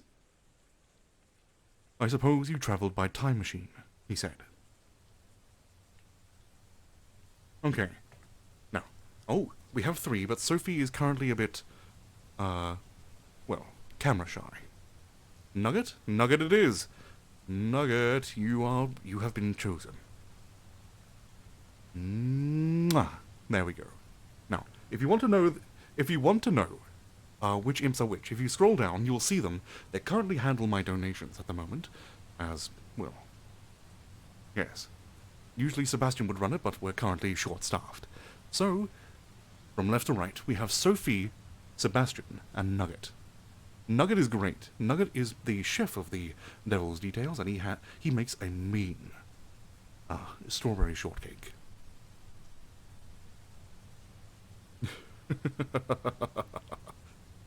Alright, Nugget, do you want to head back to the kitchen, or do you want me to tuck you in later? Alright. I'll tuck you in later. Alright.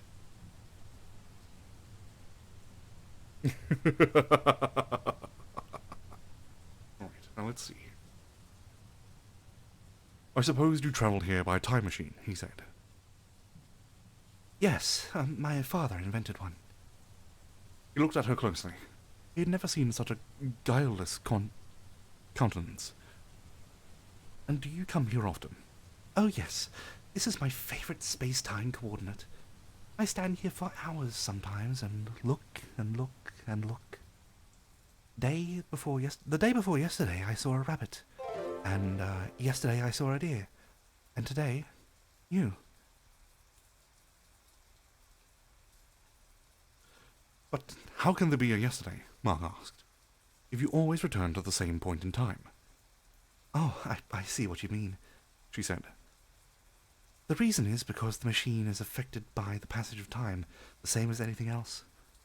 Only you have to set it back every 24 hours if you want to maintain the exact same coordinate. I never do because I much prefer a different day each time I come back. All right. Oh, well, if you're lurking... Oh, that reminds me.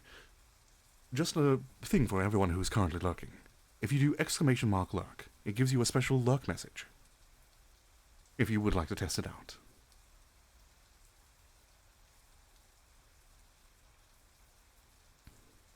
Ah. It appears Coin Clutch has become lost within a good book. Enjoy your time reading, my dear contractor.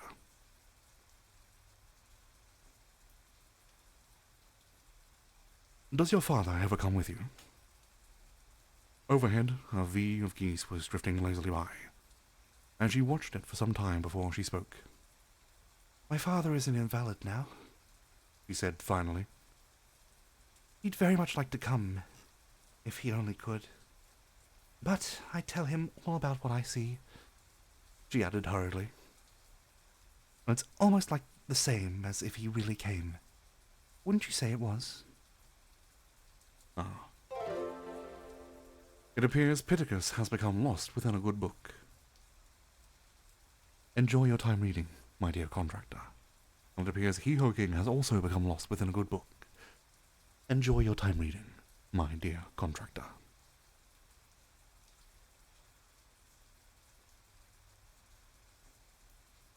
There was an eagerness about the way she was looking at him that touched his heart. I'm sure it is, he said. It must be wonderful to own a time machine. She nodded solemnly. They're a boon to people who like to stand on pleasant lies. In the 23rd century, there aren't very many pleasant lies left. He smiled. There aren't many of them left in the 20th. I guess you could say that this is sort of a collector's item. I'll have to visit it more often.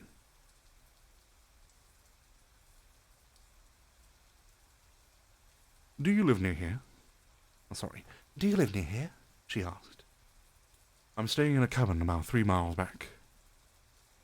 I'm supposed to be on vacation, but it's not much of one.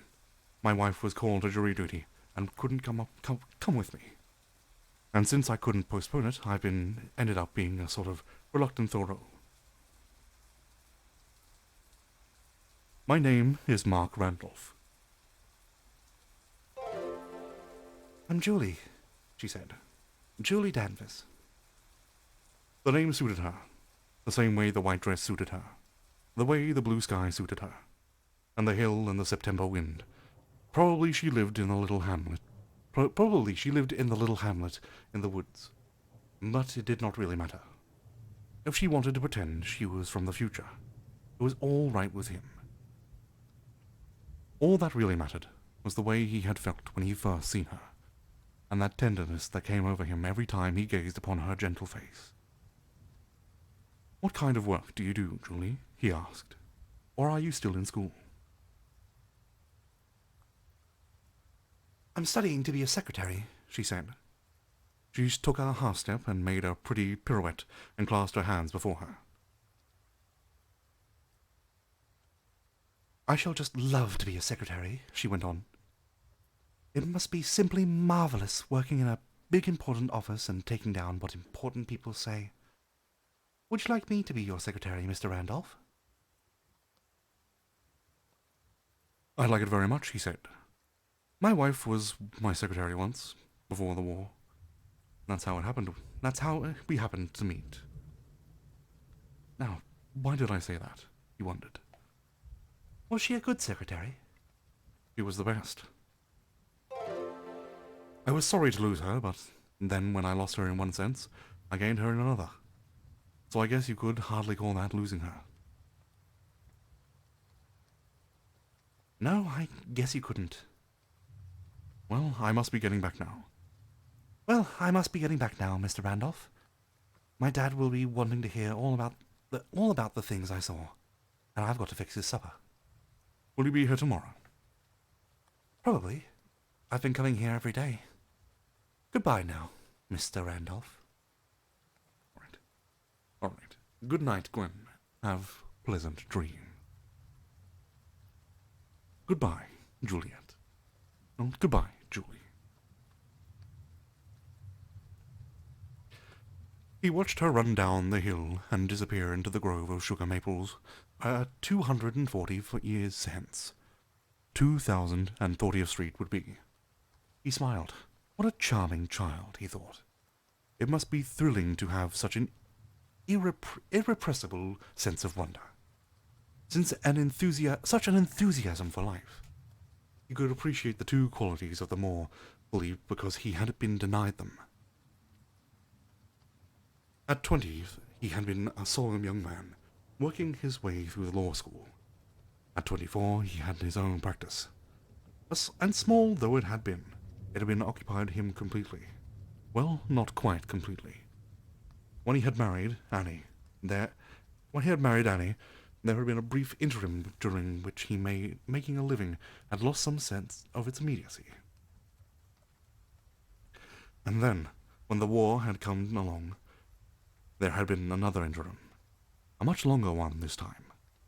When making a living, he had seemed a remote and sometimes even contemptible pursuit after his return to civilian life, though the immediacy had returned with a vengeance. The more so because he had now had a son, as well as a wife to support, and he had been occupied ever since. Except for the 4 vacation weeks he had recently been allowing himself each year, 2 of which he spent with Annie and Jeff at a resort of their choosing, and 2 of which he spent with Annie after Jeff returned to college, in their cabin by the lake. This year, though, he was spending the second two alone. Well, perhaps not quite alone. His pipe had gone out some time ago, and he had not even noticed. He lighted it again, drawing deeply to thwart the wind. Then he descended the hill and started back through the woods toward the cabin. The autumnal equinox had come, and the days were appreciably shorter. This one was very nearly done, and the dampness of evening had already begun to pervade the hazy air. He walked slowly, and the sun had set by the time he reached the lake. It was a small lake, but a deep one, and the trees came down to its edge. The cabin stood some distance back from the shore in a stand of pines, and a winding path connected it to the pier. Behind it, gravel-led drive led to a dirt road that gave access to the highway. His station wagon stood by the back door, ready to whisk him back to civilization at a moment's notice. He prepared and ate a simple supper in the kitchen, then went into the living room to read. The generator in the shed hummed on and off, but otherwise the evening was unsullied by the usual sounds the ears of modern man are heir to. Selecting an anthology of American poetry from the well-stocked bookcase by the fireplace, he sat down and thumbed through it to afternoon on a hill. He read the treasured poem 3 times, and each time he read it, he saw her standing there in the sun, her hair dancing in the wind, her dress swirling like gentle snow around her long and lovely legs. and a lump came to his throat, and he could not swallow.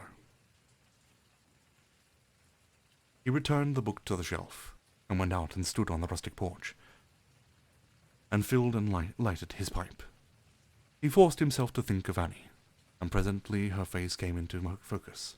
The firm but gentle chin, the warm and compassionate eyes that, with that odd hint of fear in them that he had never been able to analyze, the still soft cheeks, the gentle smile, and each attribute was made more compelling by the memory of her vibrant light brown hair and her tall, lithe gracefulness.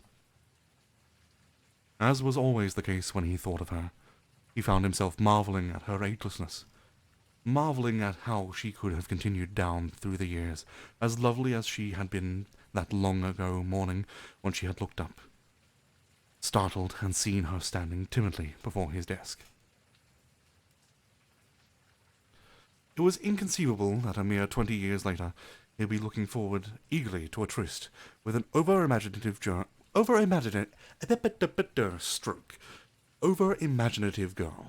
was young enough to be his daughter. Well, he wasn't. Not really. He had been momentarily swayed, that was all. For a moment his emotional equilibrium had deserted him, as he had staggered. Now his feet were back under him where they belonged, and the world had returned to its sane and sensible orbit.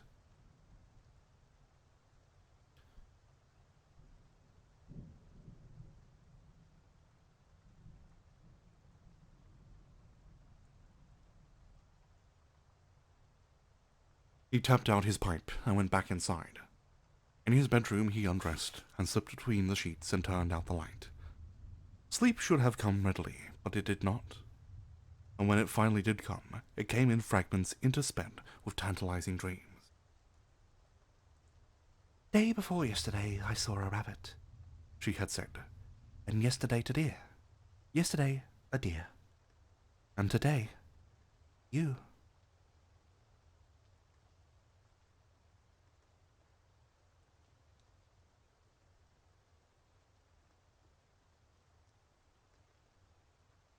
On the second afternoon she was wearing a blue dress, and there was a little blue ribbon on to match her tied in her dandelion-coloured hair.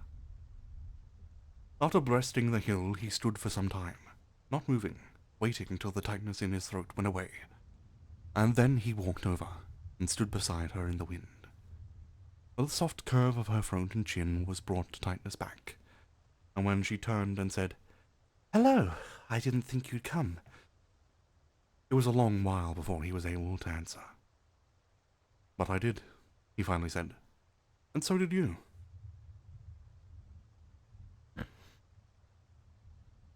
"Yes," she said.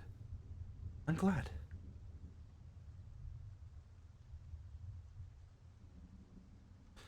A nearby outcropping of granite formed a bench of sorts, and they sat down on it and looked out over the land. He filled his pipe and lighted it, and blew smoke into the wind. My father smokes a pipe too," she said. "Okay. Lightweight, thank you for the 1,000 bits. Thank you so much, it means a lot."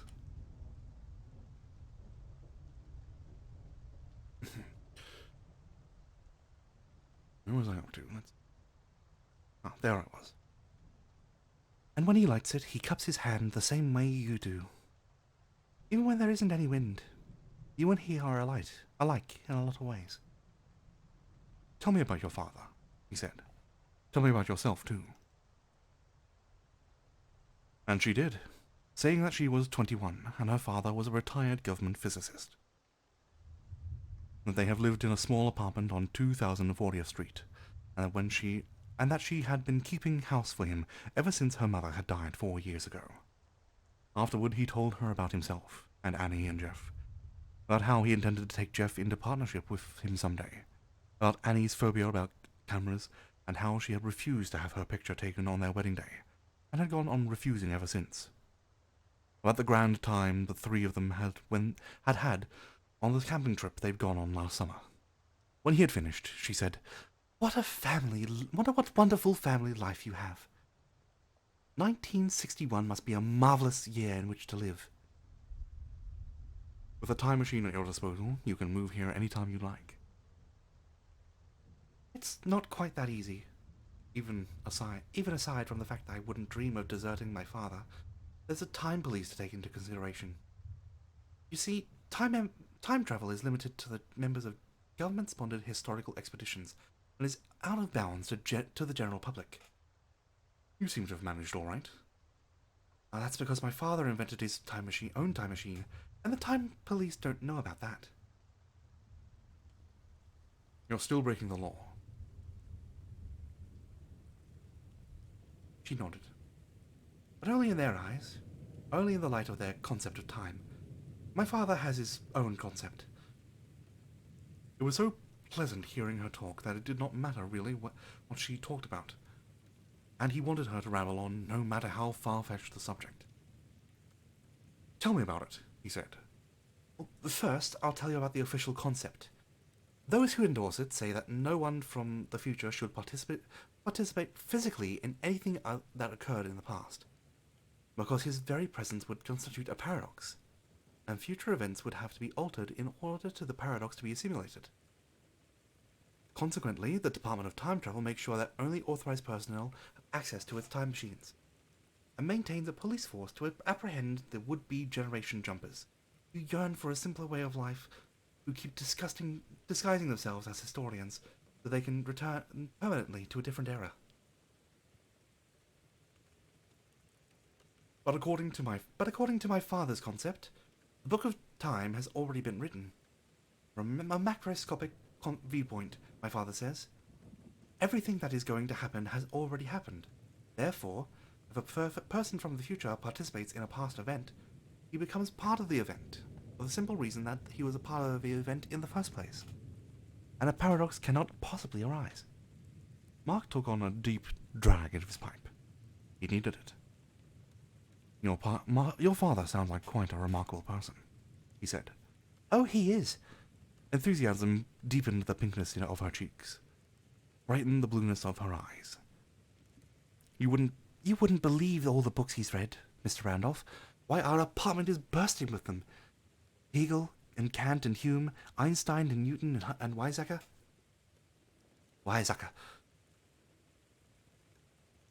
I've even read some of them myself. I've gathered as much. As a matter of fact, so I have. So have I. She gazed raptly up into his face. Oh, how wonderful, Mr. Randolph, she said. I'll bet we've just got scads of mutual interest. The conversation that ensued provided conclusively that they did have, though the transcendental aesthetic, Berkeleyism, and relativity were rather incongruous subjects for a man and a girl to be discussing on a September hilltop. He reflected presently. Even when the man was 44 and the girl was 21. But happily there were more compensations. Their animated discussion of the transcendental aesthetic did more than elicit a priori, and a post-priori conclusion. It also elicited microcosmic stars in her eyes. Their breakdown of Berkeley did more than point up the inherent weaknesses in the good bishop's theory. It also pointed up the pinkness of her cheeks, as their review of relativity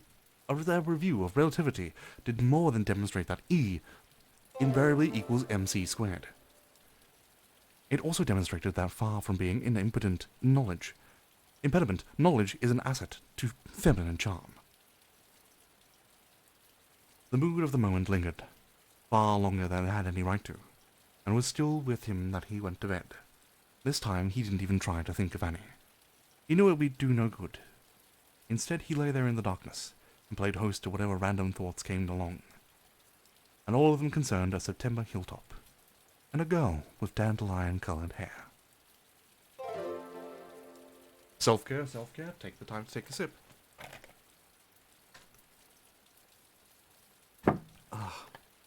Thank you very much for reminding me. And thank you very much for the hydrate.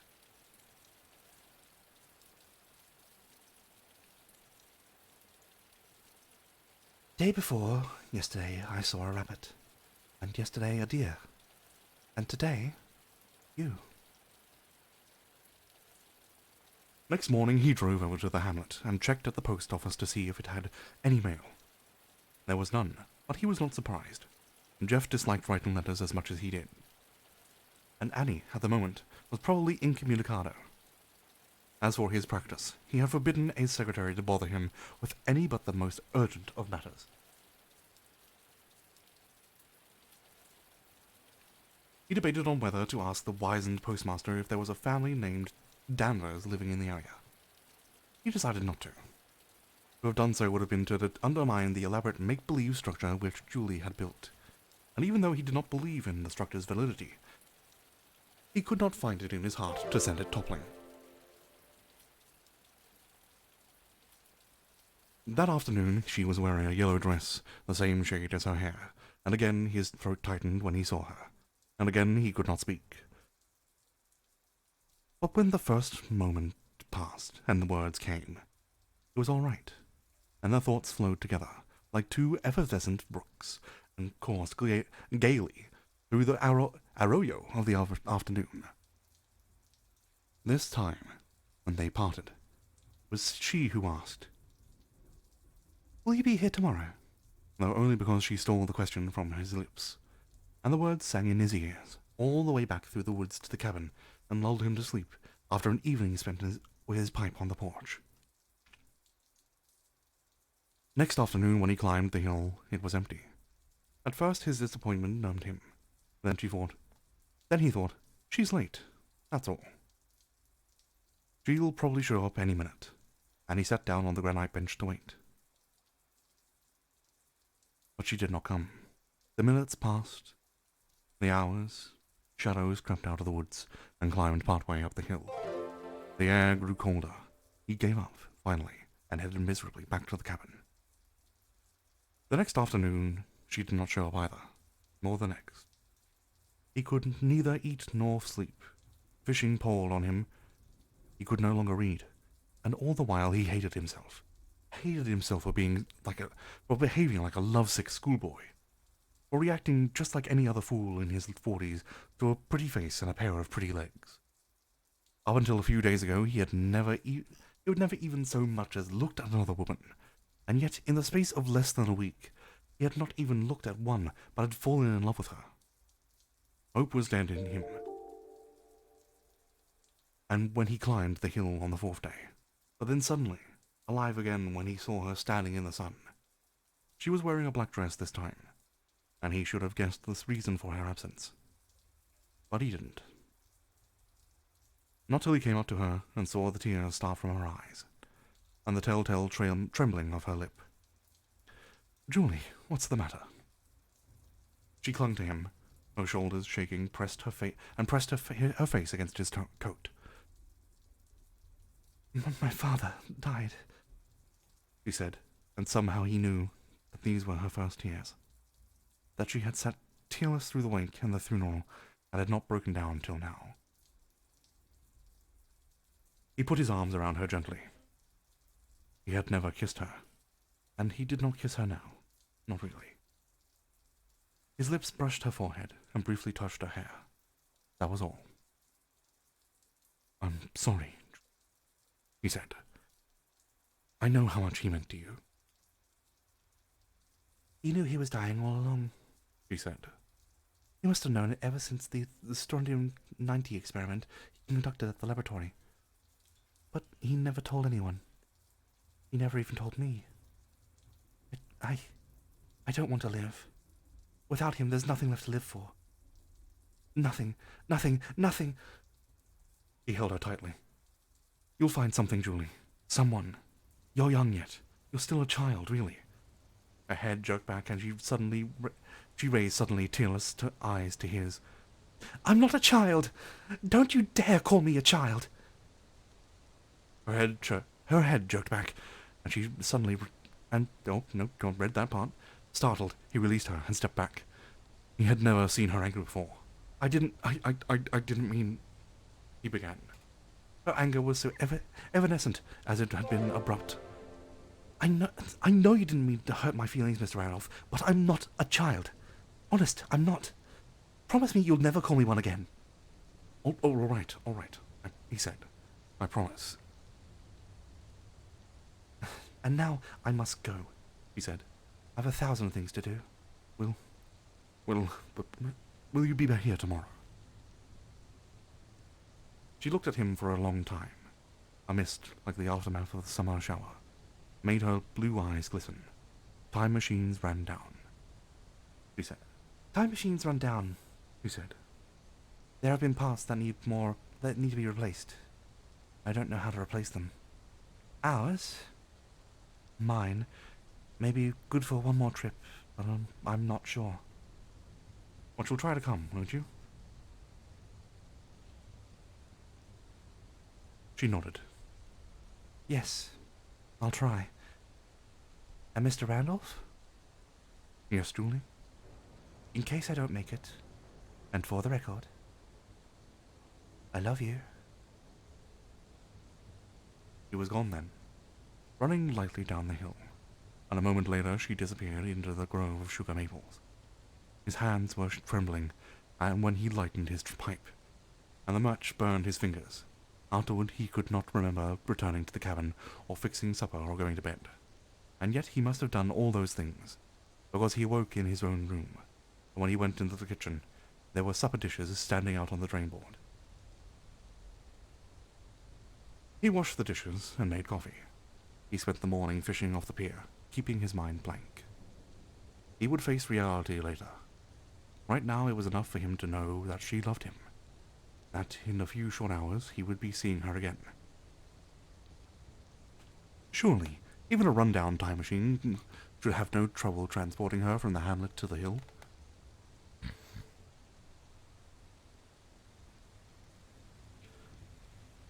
He arrived there early and sat down on the granite bench, and waited for her to come out of the woods.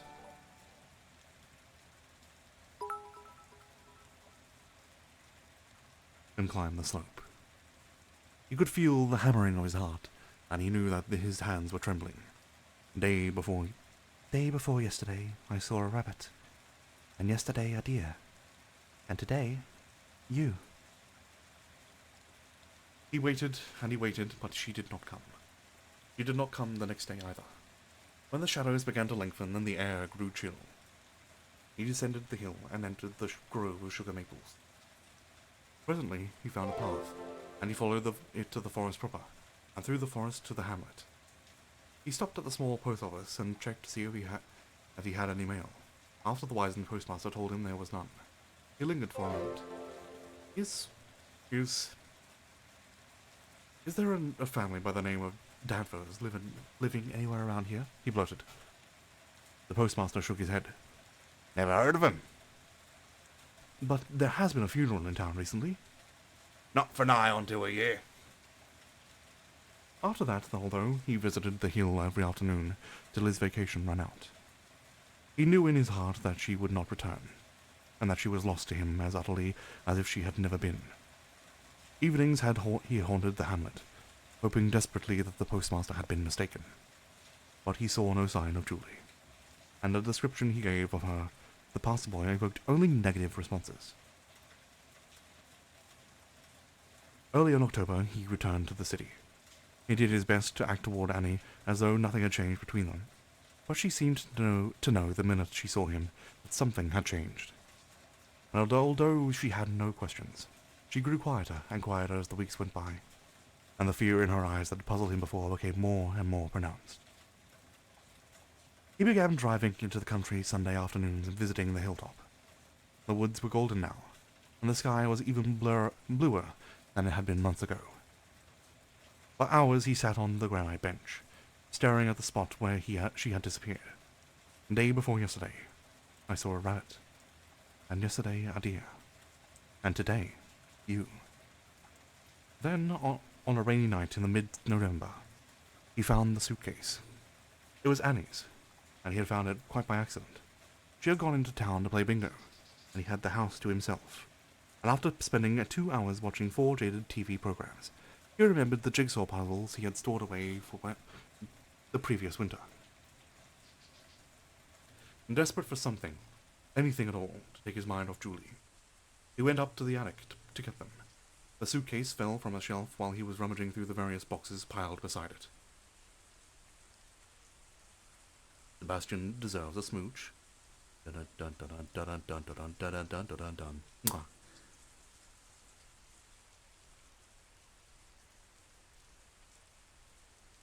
The suitcase fell from a shelf while he was rummaging through the various boxes piled beside it, and it sprang open when it struck the floor. He bent over to pick it up, and it was the same suitcase she had brought with her to the little apartment they had rented in after their marriage. And he remembered how she had to keep it locked, and remembered her telling him laughingly that there were some things that a wife had to keep secret even from her husband. The lock had rusted over the years, and the fall had broken it. He started to close the lid, paused when he saw the protruding hem of a white dress. The material was vaguely familiar. He had seen material similar to it not very long ago.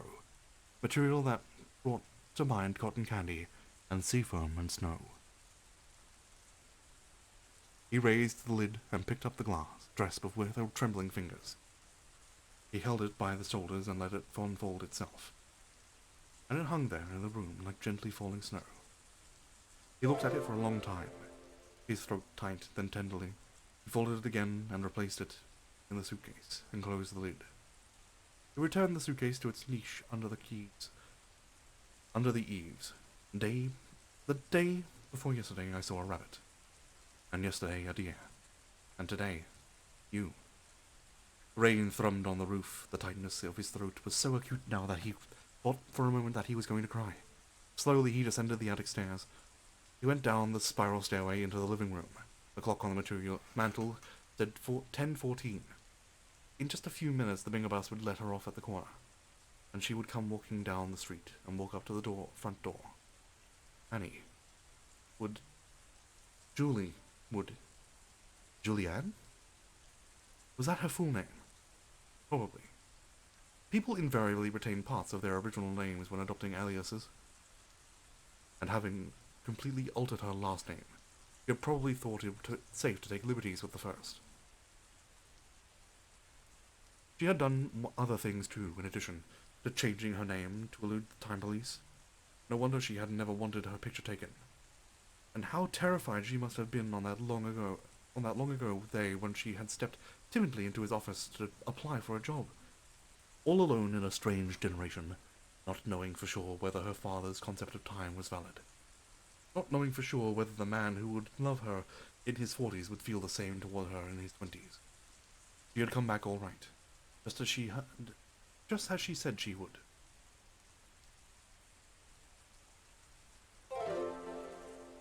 "20 years, he thought wonderingly, and all the while she must have known that one day I'd climb a September hill and see her standing young and lovely in the sun, and fall in love with her all over again.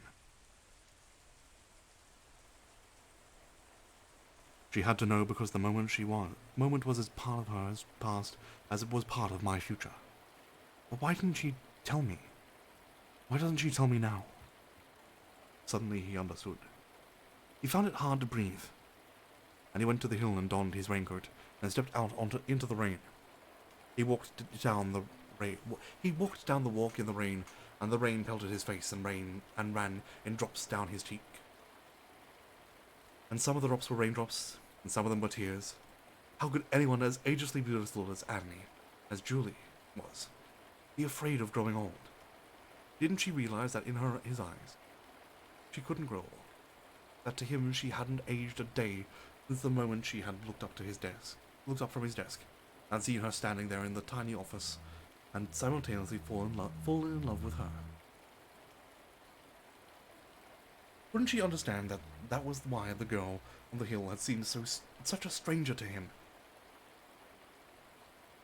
He had reached the street and was walking down it toward the corner. He was almost there when the bingo bus pulled up and stopped, and the girl in the white trench coat got out. The tightness in his throat grown knife-sharp, and he could not breathe at all. The dandelion-hued hair was darker now, and the girlish charm was gone, but the gentle loveliness still resided in her gentle face. and the long, slender legs had a grace and symmetry and pale glow of the November.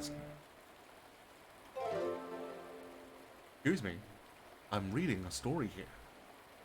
Don't need to show off. Thank you. And the long, slender legs had a grace and symmetry in the pale glow of the November streetlight they had never known in the golden radiance of the September sun. She came forward to meet him, and he saw the familiar fear in her eyes. A fear poignant now beyond enduring because he understood its cause. She blurred before his eyes, and he walked toward her blindly. When he came up to her, his eyes cleared and he reached out across the years and touched her rain-wet cheek. She knew it was all right then, and the fear went away forever, and they walked home hand in hand in the rain. The end.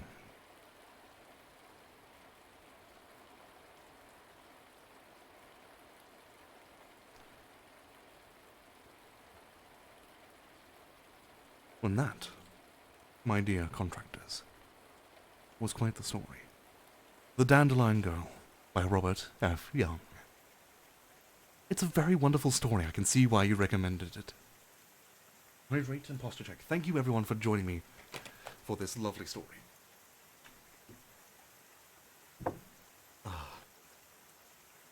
And for everyone, I'll have to go through everyone really quickly. And just follow me over the past while. Here we go.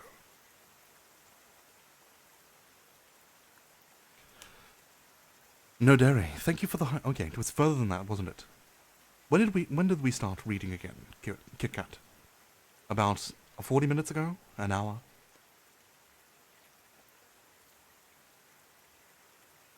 I'll just read from Ruby's picture. Right. Kimochi Cafe has subscribed with Prime. Thank you. Buddy Senpai, thank you for the follow. Lightweight, Setsuna, Dedaida, Cyrus, Little Gnome, Turtles GF, Pewinu, Mewberry Cow, Hidden Fox VR, Ethicus. Thank you for the follow. And Anonymous, thank you for gifting for Hidden Fox VR a sub. No Dairy, thank you for the host. Pat Umbra, Big Black and Girthy. I see what you did there. Thank you for the follow, and welcome to the Devil's Details.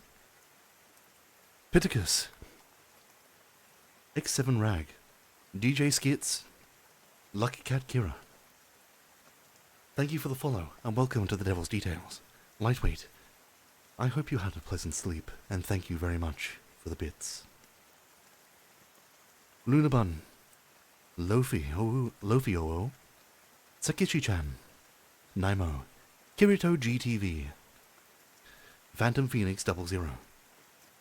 Thank you for the follows, and welcome to the Devil's Details. KitKat, thank you for the host. Mafupuff, thank you for the follow. Juninya, thank you for the raid, though I believe I caught that you've already gone to sleep. Otherworldly Patron, thank you for the bit. And thank you for the follow. Juninya, thank you for the follow. Miu, thank you for the 5 bits. Mika Squared, thank you for Mika Squared, Dude It's Doom, John Loves Anime, and Dragon Six Twin.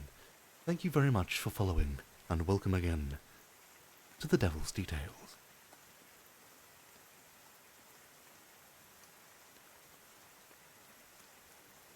And to everyone who joined me midstream, allow me to introduce myself once more. Hello, I am Oswald. As I have previously stated, this is the Devil's Details. A bookshop that exists in a space outside space. I am a devil. I reside within the hills, though I mostly spend my time here. Frankly enough, devils and demons don't really tend to visit bookstores all that often. So, I've taken up to streaming to make ends meet. I thank you all for joining me. If you all look below, you can see the 3 imps that I have under my employ, from left to right. Sophie, Sebastian, and Nugget. I must say, thank you all for joining me so much.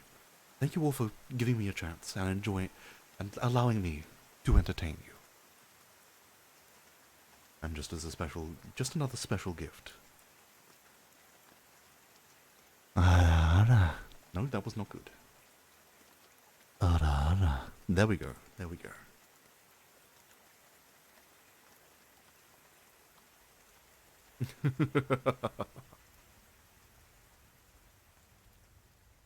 Now, we're coming close towards the end of stream. I'm getting fairly tired. So, for everyone who's still here, how about we do some free voice requests? Is there anything you would like for me to say?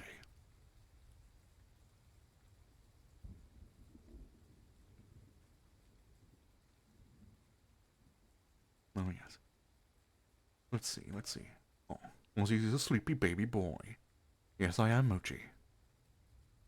I'm just asleep. I know a dream demon that would very much like to feast on my dreams. And frankly, they're pretty hungry. I'm just as your one and only senpai. Oh, senpai no dare. Hold on. Let me see. You know what? Just for everyone who's sticking around, let me see if I can't make a little thing for you. I am your one and only senpai. There you are. Or perhaps, let me see, let's try a different tone with that. I am your one and only senpai. Remember.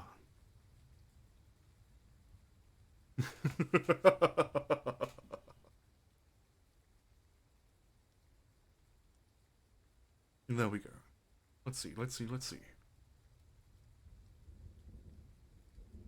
That's all. I'm just going to turn Sebastian for a moment. I'm turning Sebastian into a little gift for you all. Hold on. Because you stuck around for the stream so long. Oh my goodness, is that the error Excella? Do my bottom meme thing. Okay.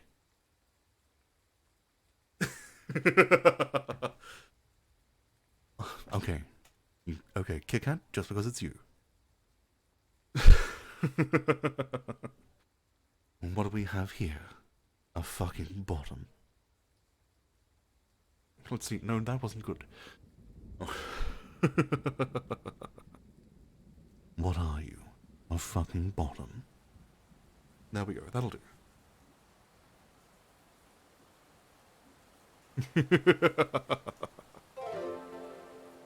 Omega Wolf, thank you for the follow, and welcome to the Devil's Details to both you and Exella. Can I describe myself in one word? Devilish.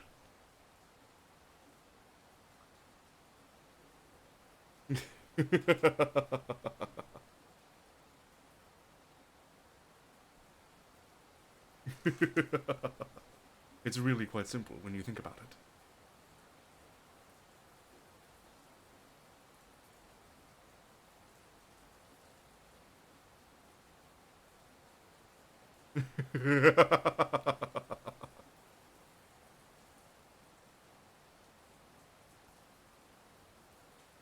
Of course I would. Now, let's see. We're no longer reading, let's switch to a more appropriate sound pace, shall we?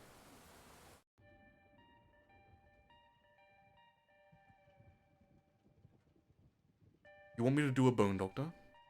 Oh, hold on. Sumia. Hold on. You want me to do a bone doctor? How dare you?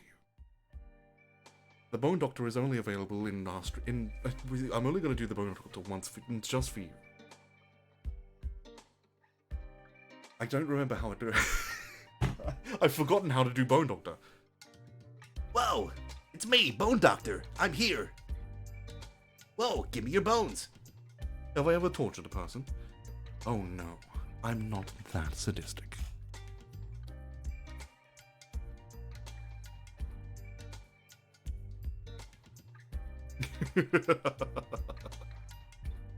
Alright. Please, if you have any questions, please let me know and I'll answer them to the best of my ability.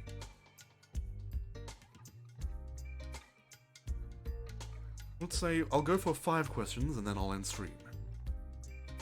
I torture you all the time. No, clearly I do not. What do you mean? Kit Kat, I would never torture you.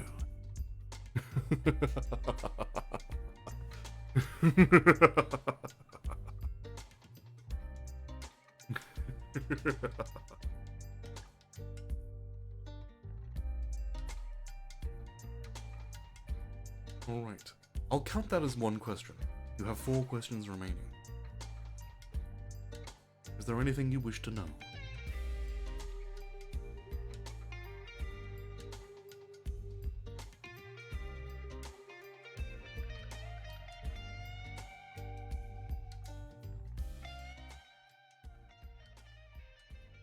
What is my idea of a good date? Oh, a good date is just sitting down and relaxing and enjoying each other's company. It doesn't matter what, it doesn't matter where, as long as you both enjoy yourself. It's something you both, as long as it's something you will both enjoy. That is a good date.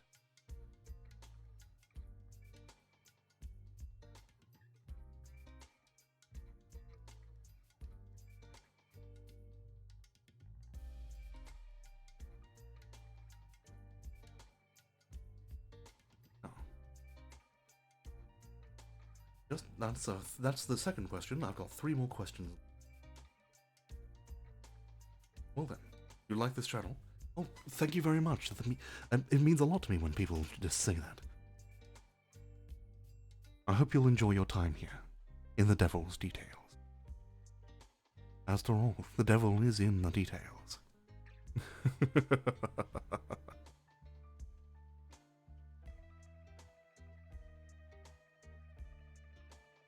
Alright. Well, if there's going to be no more questions, I think we shall end stream. A bit of a lore drop for everyone? Okay. Yeah, maybe. That depends. Have you earned it?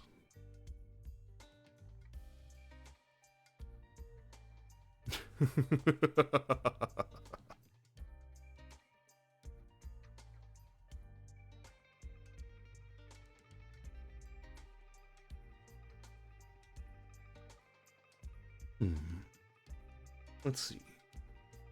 Ah, yes. Here's a bit of a lore drop for you.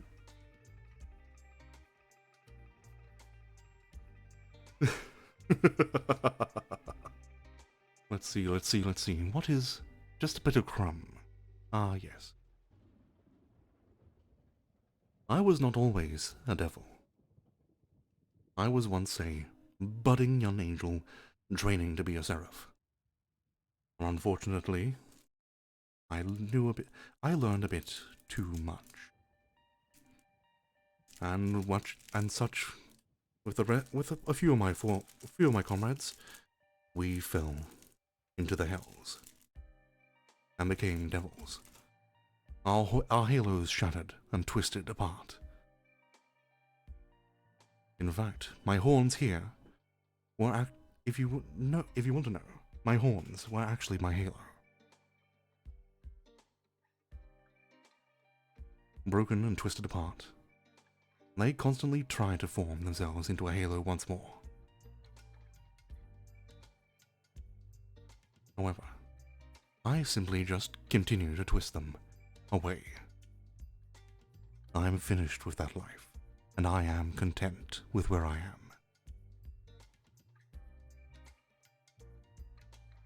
Okay, I think that'll do for questions 3 through 5.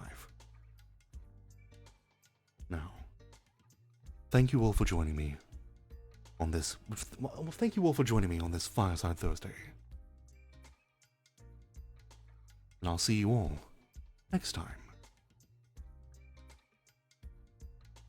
But first, before you all leave, just a crumb. Ara. Oh, that was not good. Ara. There we go. That's decent. Thank you for the 1 bit, patron. And now, thank you all for joining me, and have a pleasant night.